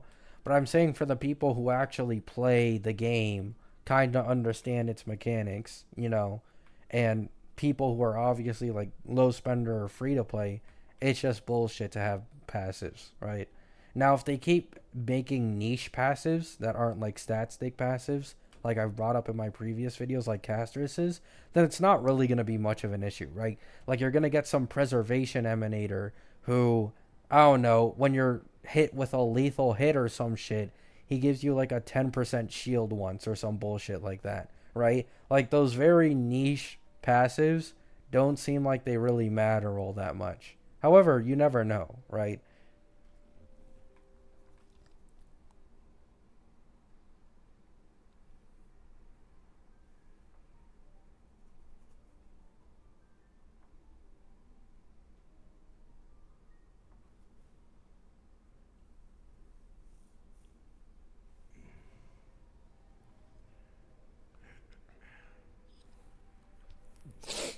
All I'm gonna say is I'm glad Castris is passive his ass. Like if we use Castris' passive as a benchmark, we're genuinely like fully in the clear. You know what I'm saying? Like that is like ignoring like future stuff, but we don't know future stuff yet. But just using Castris' passive as a benchmark, complete and utter dog shit, useless. No one really gives a shit, right? Like unless you're a complete casual, like you rarely ever farm relics. You don't have a premium sustain. Your sustain's on some shitty ass relics. Like that's the only way a Castris global is actually gonna make a big difference for you clearing endgame.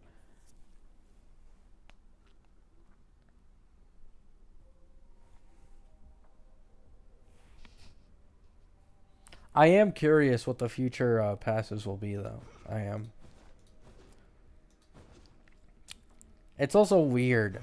Like someone in chat said it earlier about like Phanon might be an emanator.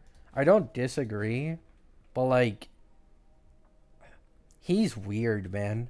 This might be the first emanator we get where they don't want to be paired with another one of their own path, which is like, eh? You know what I'm saying? I originally had the theory that Phanon would be an emanator and My Day would be his best in slot teammate. Because, like, it's obvious. My Day's the strongest destruction in the game. But the relic set leak implies he doesn't want another destruction character on the team at all. Like, it's kind of weird. The Yaoi team? Yeah, exactly. I mean, until Saridra releases, but yeah. Wait, actually, it would be if you don't consider Saridra. I didn't even realize that.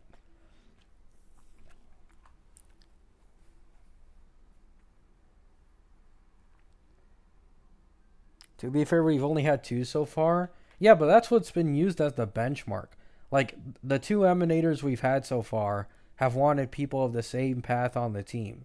So now you can't really predict anything if a destruction emanator comes out and he doesn't even want destruction characters on his team. Like like you can no longer predict what teammates these emanators might want. Like it's completely random now.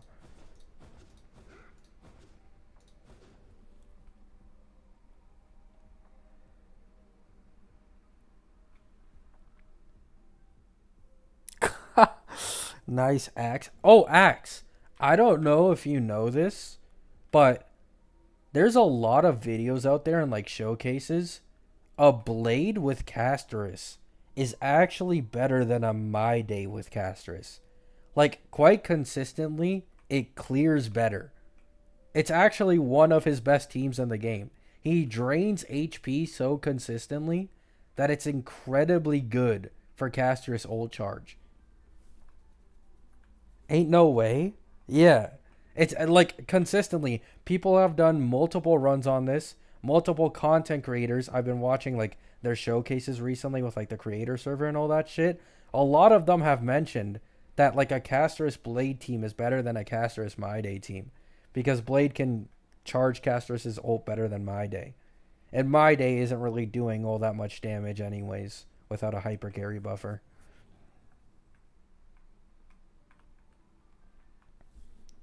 So yeah, like a Blade Castris team is genuinely usable right now.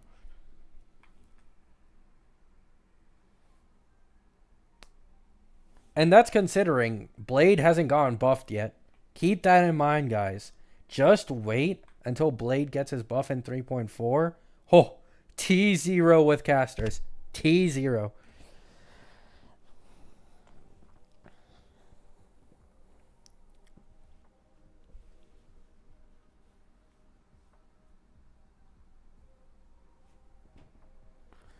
The number of people who the Emanators want keeps going down. Acheron wanted 2, the Herda wanted 1, and maybe Phanon is 0. I mean, I guess, but it's still weird. But then again, I don't really have a reason to complain. You know what I'm saying? Like, I'll probably just pull for him on my Sunday account. The only annoying thing is, once again, I just want 10 Sundays, bro. Like, if I could, just give me fucking 10 Sundays so I can put it on all of my different fucking teams that have him as a best in slot. I'm going to pull a Noxa, have fun with him for 2 patches, just to instantly put my Sunday on a Phanon. Oh my god, man.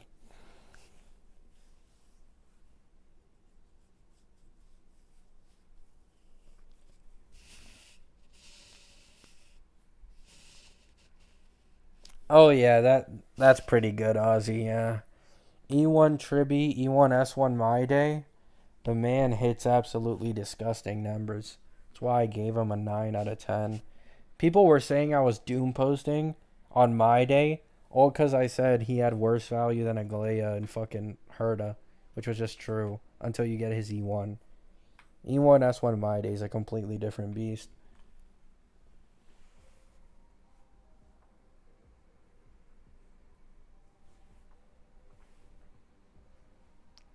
I'm not gonna lie. I would have really liked a free Anoxa for this anniversary. Call me greedy and stupid, but like I understand why Castris wouldn't be free. They put a lot of their budget into her. She got the trailer, she got the better animations, the better treatment, future best in slot support. But like considering how ass Anoxa's Eidolons are, unless you consider his possible synergy with Cipher, like they could have easily given Anoxa for free, and a lot of people would have been fucking happy. Like a lot of people. I genuinely don't know why they kind of held off on that.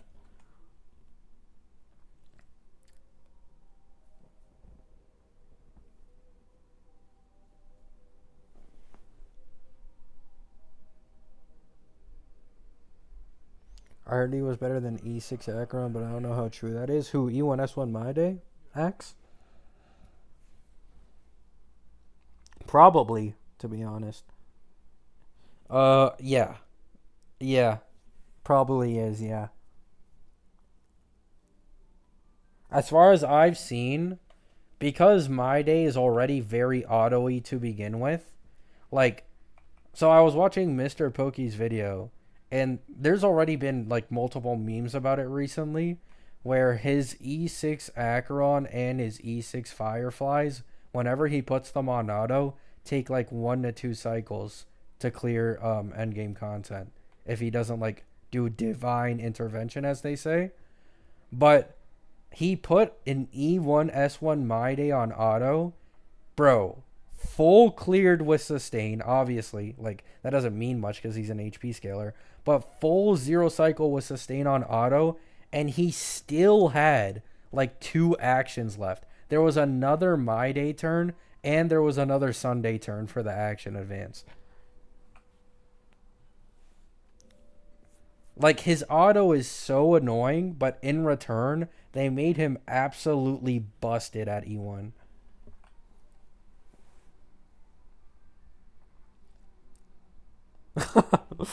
That's true, Kiwi. That's true. Dawei needs to make as much money as he can for his 11th yacht, so I shouldn't be too greedy and stupid in wanting a free Anoxa.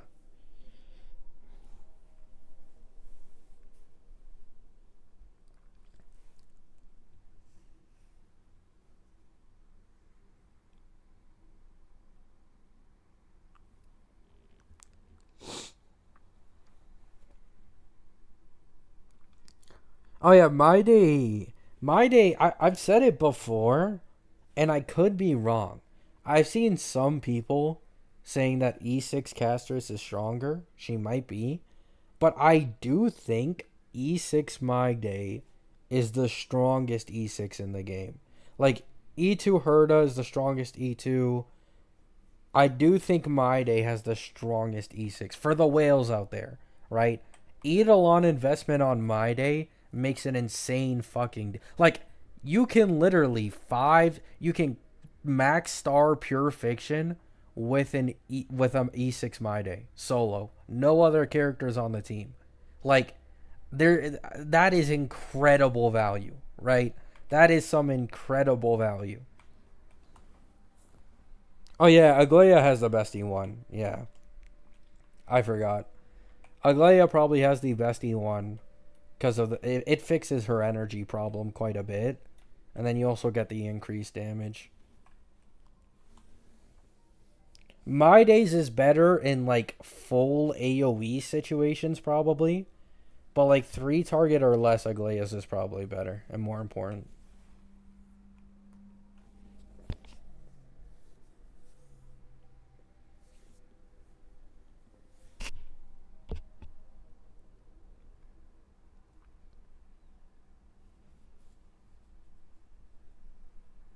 Yeah, I saw that crowing. I was watching the Pokey stream for that. Uh, he was using like E2 Ruan Mei and E2 some other 1.x support, and it was just fucking cooked. He tried cheating, and he tried convincing his chat to use an E2 Sparkle because the dill would have been cooked otherwise. But yeah, like, you can really see the age of 1.x units these days. It's really bad. Oh yeah, Branya. Yeah, Branya. Oh wait, no, his Branya is E6S5. No, on his main account, isn't his Branya E6S5?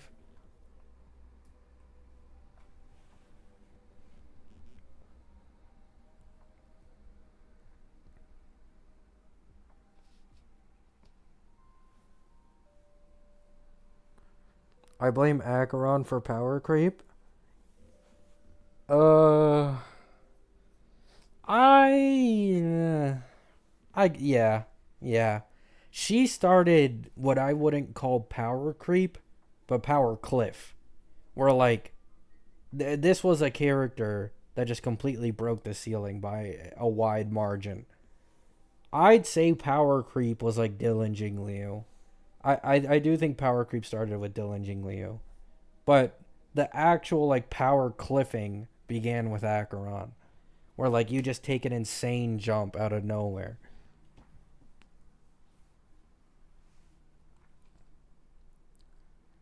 Oh wow, Axe. Yeah. Yeah, that's gotta not feel good. Grandma has to be taken to the retirement home soon. Fuck. Exactly, Axe. I got exactly. We also got a similar jump. Like, it's not as big as the Acheron jump, but there was a similar jump to the Herda. The Herda, most universal character in the or most universal DPS in the game currently, probably one of the best low cost characters in the game, and just noticeably better than Acheron and any of the 2.x DPSs. Like these 3.x DPSs are on their own tier basically.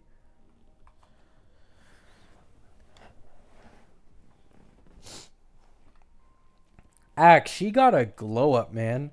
I really didn't believe in Herda. She kind of had a caster situation where her V1 and V2, she was like pretty mid to be honest. Like Aglaya was noticeably better than her. I didn't even bother making any leaked videos on Herda until she got her V3. Her V3 was an insane glow up, and then they just continued to buff her Lycone and her Eidolons like continuously.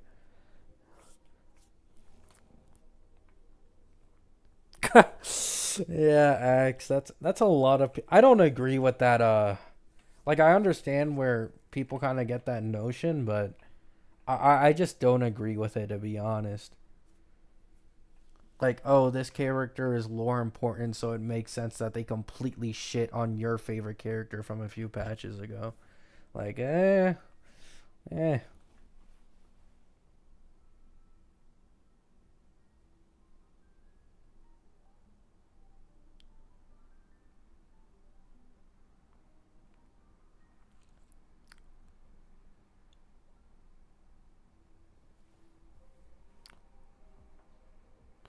Also, like, Castris is kind of different from Herda, and I've brought this up before, but I'm pretty sure Castris is best in slot team. Like, people are kind of underestimating it.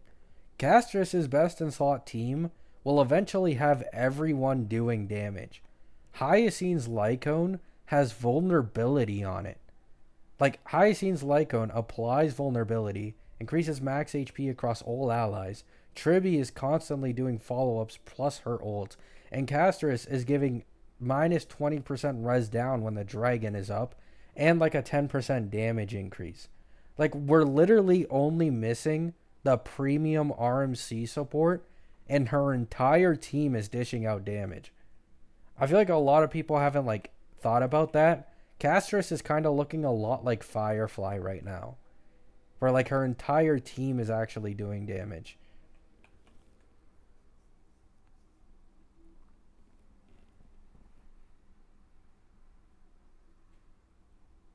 We don't know how much Hyacine damage Hyacine does yet. We just know she does do damage. That's it. But it'll probably be a decent amount.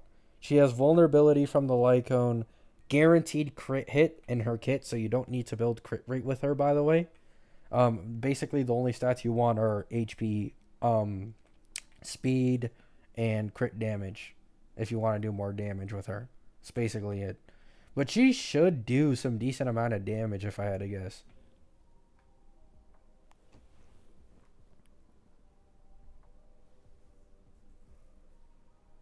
She doesn't have a cleanse.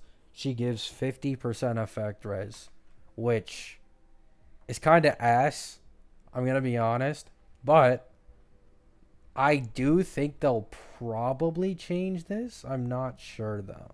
Not sure. I feel like this is something they would probably change. I think the reason they might have taken away cleanse from her kit is because, like, in a way, it might be too broken, if you get what I'm saying. Because she's going to be ran on 200 or more speed, she'd be taking an insane amount of turns and cleansing nonstop. So I do see it being like something like that, where like they didn't want a sustain who could just insta cleanse every 2 seconds.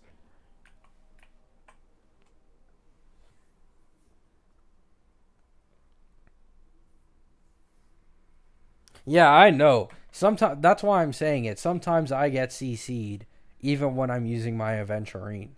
So that's why I'm saying, like, obviously I'd prefer a cleanse, but I do think it'd be a little oh my god, I do think it'd be a little broken if she just spam, cleansed every 2 seconds. When do they care about balance? I mean, how strong do you want casters to be? Like, they have to care about balance somewhat. You know what I'm saying? Like, I've said this before.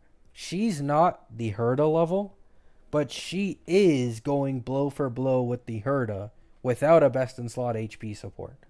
Like, I'm assuming they at least, even though they want her to be the strongest DPS in the game for like a little bit, they don't want it to be like, oh my god, Acheron. You know what I'm saying?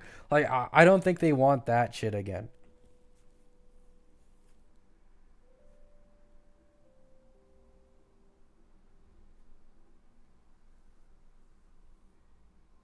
Thanks, Walrus. It's what I get for not drinking water and talking a lot for quite a bit.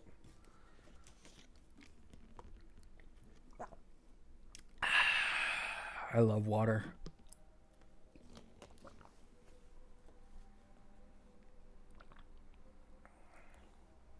Don't really care how strong she is, just remove the passive.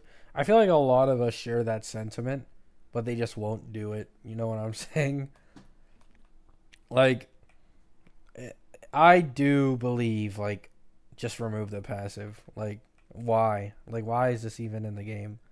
Like, I don't see the global passive bringing in new players, right? It might fool some casuals who think, like, it's necessary for clearing endgame or some shit. But for the most part, like, I literally don't see why they made them.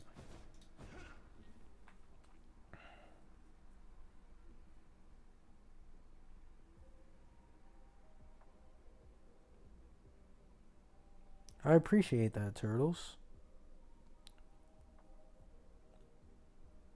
Wish you luck on your physics exam tomorrow.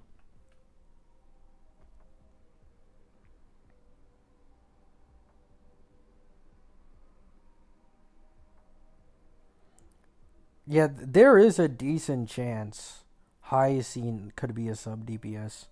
Like, here's the thing, guys. Here's the thing, right? The last sustain we got, who was it? Who was the last limited sustain to release in this game? I think we all know who she is. We all know her name. We all know what she's capable of. Out before Tribby came, she was the only triple T0 character in the entirety of the game for Pride Win, like since release. Like, Pure Fiction absolutely slams, MOC slams, APOC slams, and that was the last 2.x sustain. This is the first 3.x one. The first 3.x one, right? And she's not break. So she's going to be able to do damage even without breaking enemies. So, all I'm saying, if we've learned anything from Ling Shaw, and we've seen how much stronger these 3.x characters are compared to like 1. Or 2.x characters, probably going to be the same shit for the sustain, right? Like, whether you want to believe it or not, imagine she does Ling Shaw numbers without having to break. That shit would be diabolical. You know what I'm saying?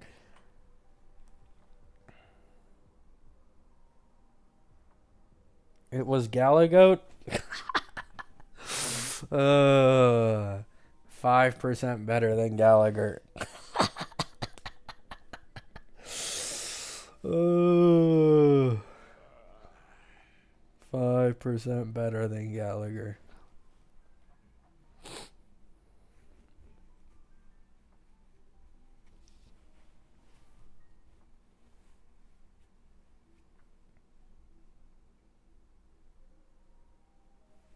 The thing about the 5% thing is they never considered Lingshaw's damage.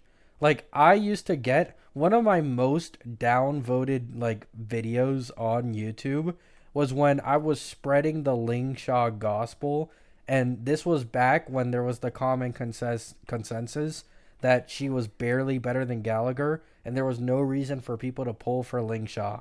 Like, this was back then. I would get so many fucking dislikes. People telling me, oh, my break team is already really strong. I don't need to pull for Ling Shaw. I'll be good for the next year. Yeah. How's it feel now? How's it feel having skipped Ling Shaw, huh? Exactly. Exactly. 5% better than Gallagher.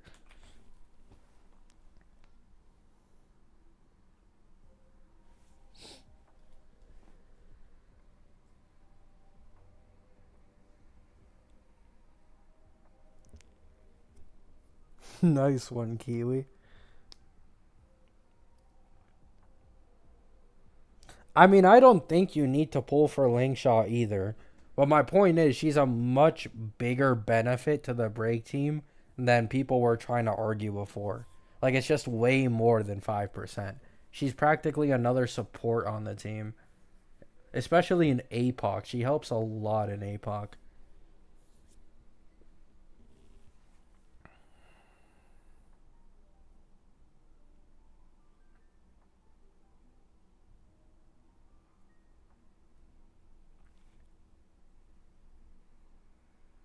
Also, Pure Fiction. Can't forget about Pure Fiction as well. Her damage goes quite high when you have the grit.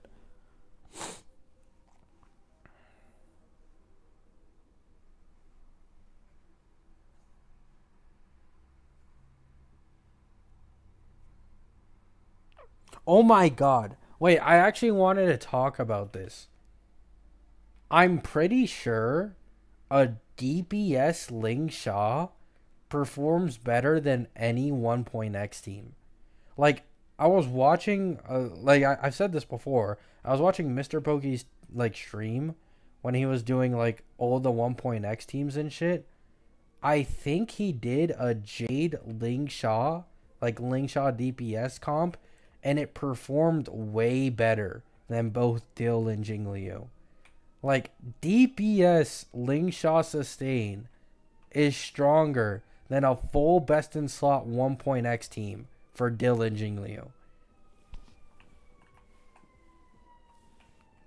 They need the 2 or 3 X supports to do better.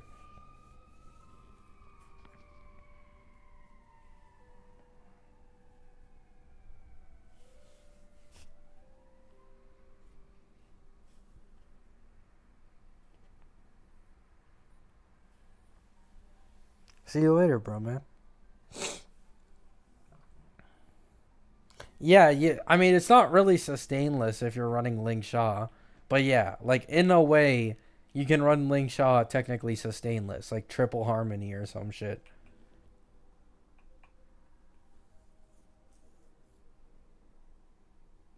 Oh yeah, Leorius. It was really common. Yeah. If there were like 5 mobs on field, then and like Ling Shaw broke all of them, it would do more damage than a Firefly skill.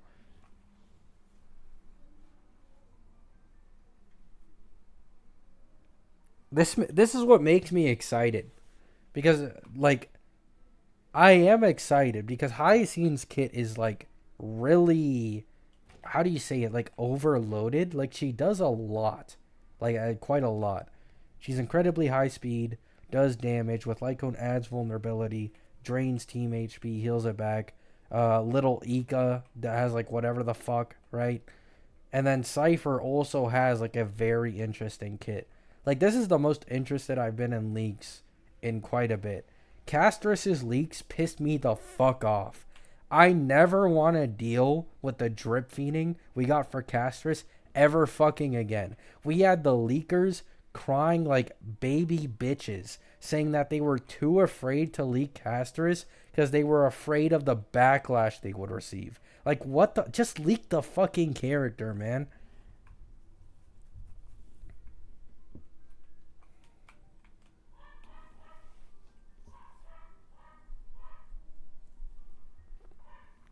Yeah, bro, here's the thing, right? This is how bad it was. We got a fully accurate Anoxa kit 2 to 3 weeks before the V1 testing actually hit, but we never found out what Castris actually did until literally the day before testing was until we finally found out Castris's actual kit. Anoxa's was already leaked half a month ago. Like that shit had me so oh my god, I hated it. Quick stream, chill on me. Chill on me.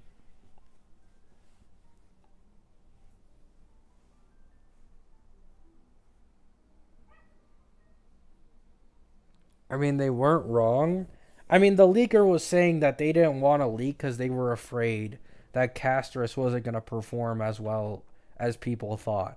Which is like, yeah, V1, V2 Castris, or actually V1, V2, and V3 Castris were all pretty weak.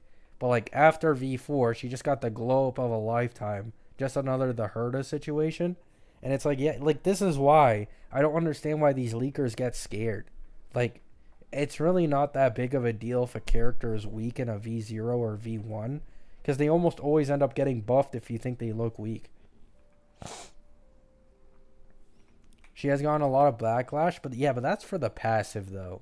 You know what I'm saying?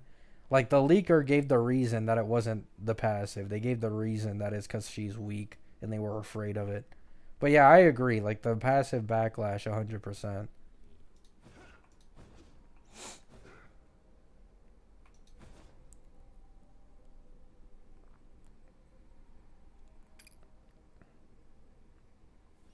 I'm not excited for 3.4 paper. I'm saying the opposite. 3.4, literally the only character I'm interested in is Phanon. But like, I'm also like not too excited to learn about what Phanon does because he is very interesting. He'll 100% likely have like a unique mechanic, you know, always happens with these characters. But, oh, Sunday, bro. Oh my god, I need 5 Sundays. The idea of putting a Sunday on another new best in slot team, like, I'm not. Okay. Sunday is just being passed around, right? Unapologetically, there's no other way to put it. He's being passed around completely.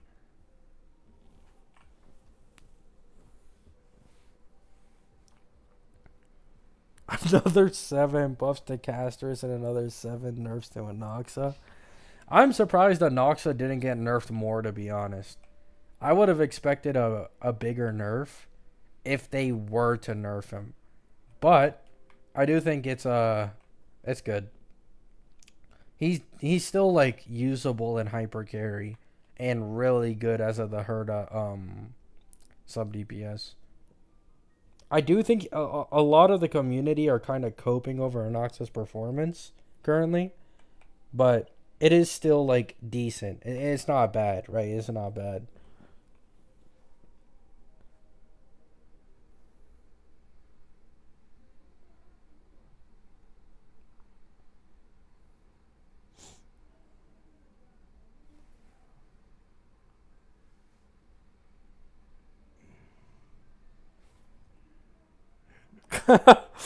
Yeah, X. Here's the thing, X. It's technically a nerf. So they added, so they nerfed Anoxa and they increased like allies final damage dealt by 10%. But the thing is, outside of this fancy wording, it's basically just damage bonus. So it actually translates to making the Herda 4% stronger. So they made Anoxa overall like 15% weaker and then made the Herda 4% stronger. And that's it. That's basically what the V5 and the V6 was. So overall, the Herda's team got weaker with Anoxa.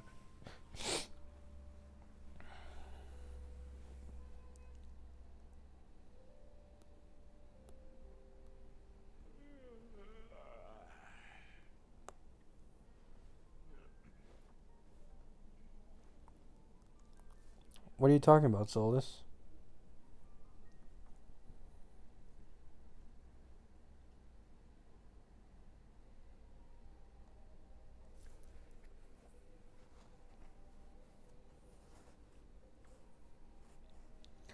Oh yeah, I hope we don't get another character that fucks up Sunday speed tuning like with Casterus. 5% better than Serval? I mean, to be fair, before he received the significant buffs in V4, he was not worth pulling at all. He was legit. Serval, he was better, right? He was better, but it's like the difference of 1 to 2 turns for Serval versus Anoxa before the V4. Like, it was bad. It was really close. Obviously, he was better in hyper carry, but it just wasn't worth it to pull him for hyper carry back then.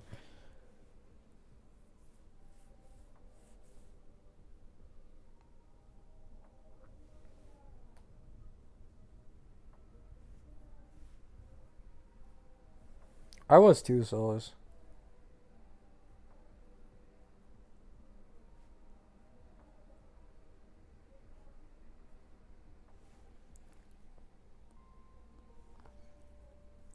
All right, guys. I will be ending the stream here. I'm thirsty and I'm also tired. But to be honest, the reason why I'm ending the stream is because the Taco Bell that I ate a few hours ago just hit me. And I think all of us know, if you've had Taco Bell before, exactly what that means. So this capybara is going to go and take a number 2. Hope you all have a great day. Hope you have a great night.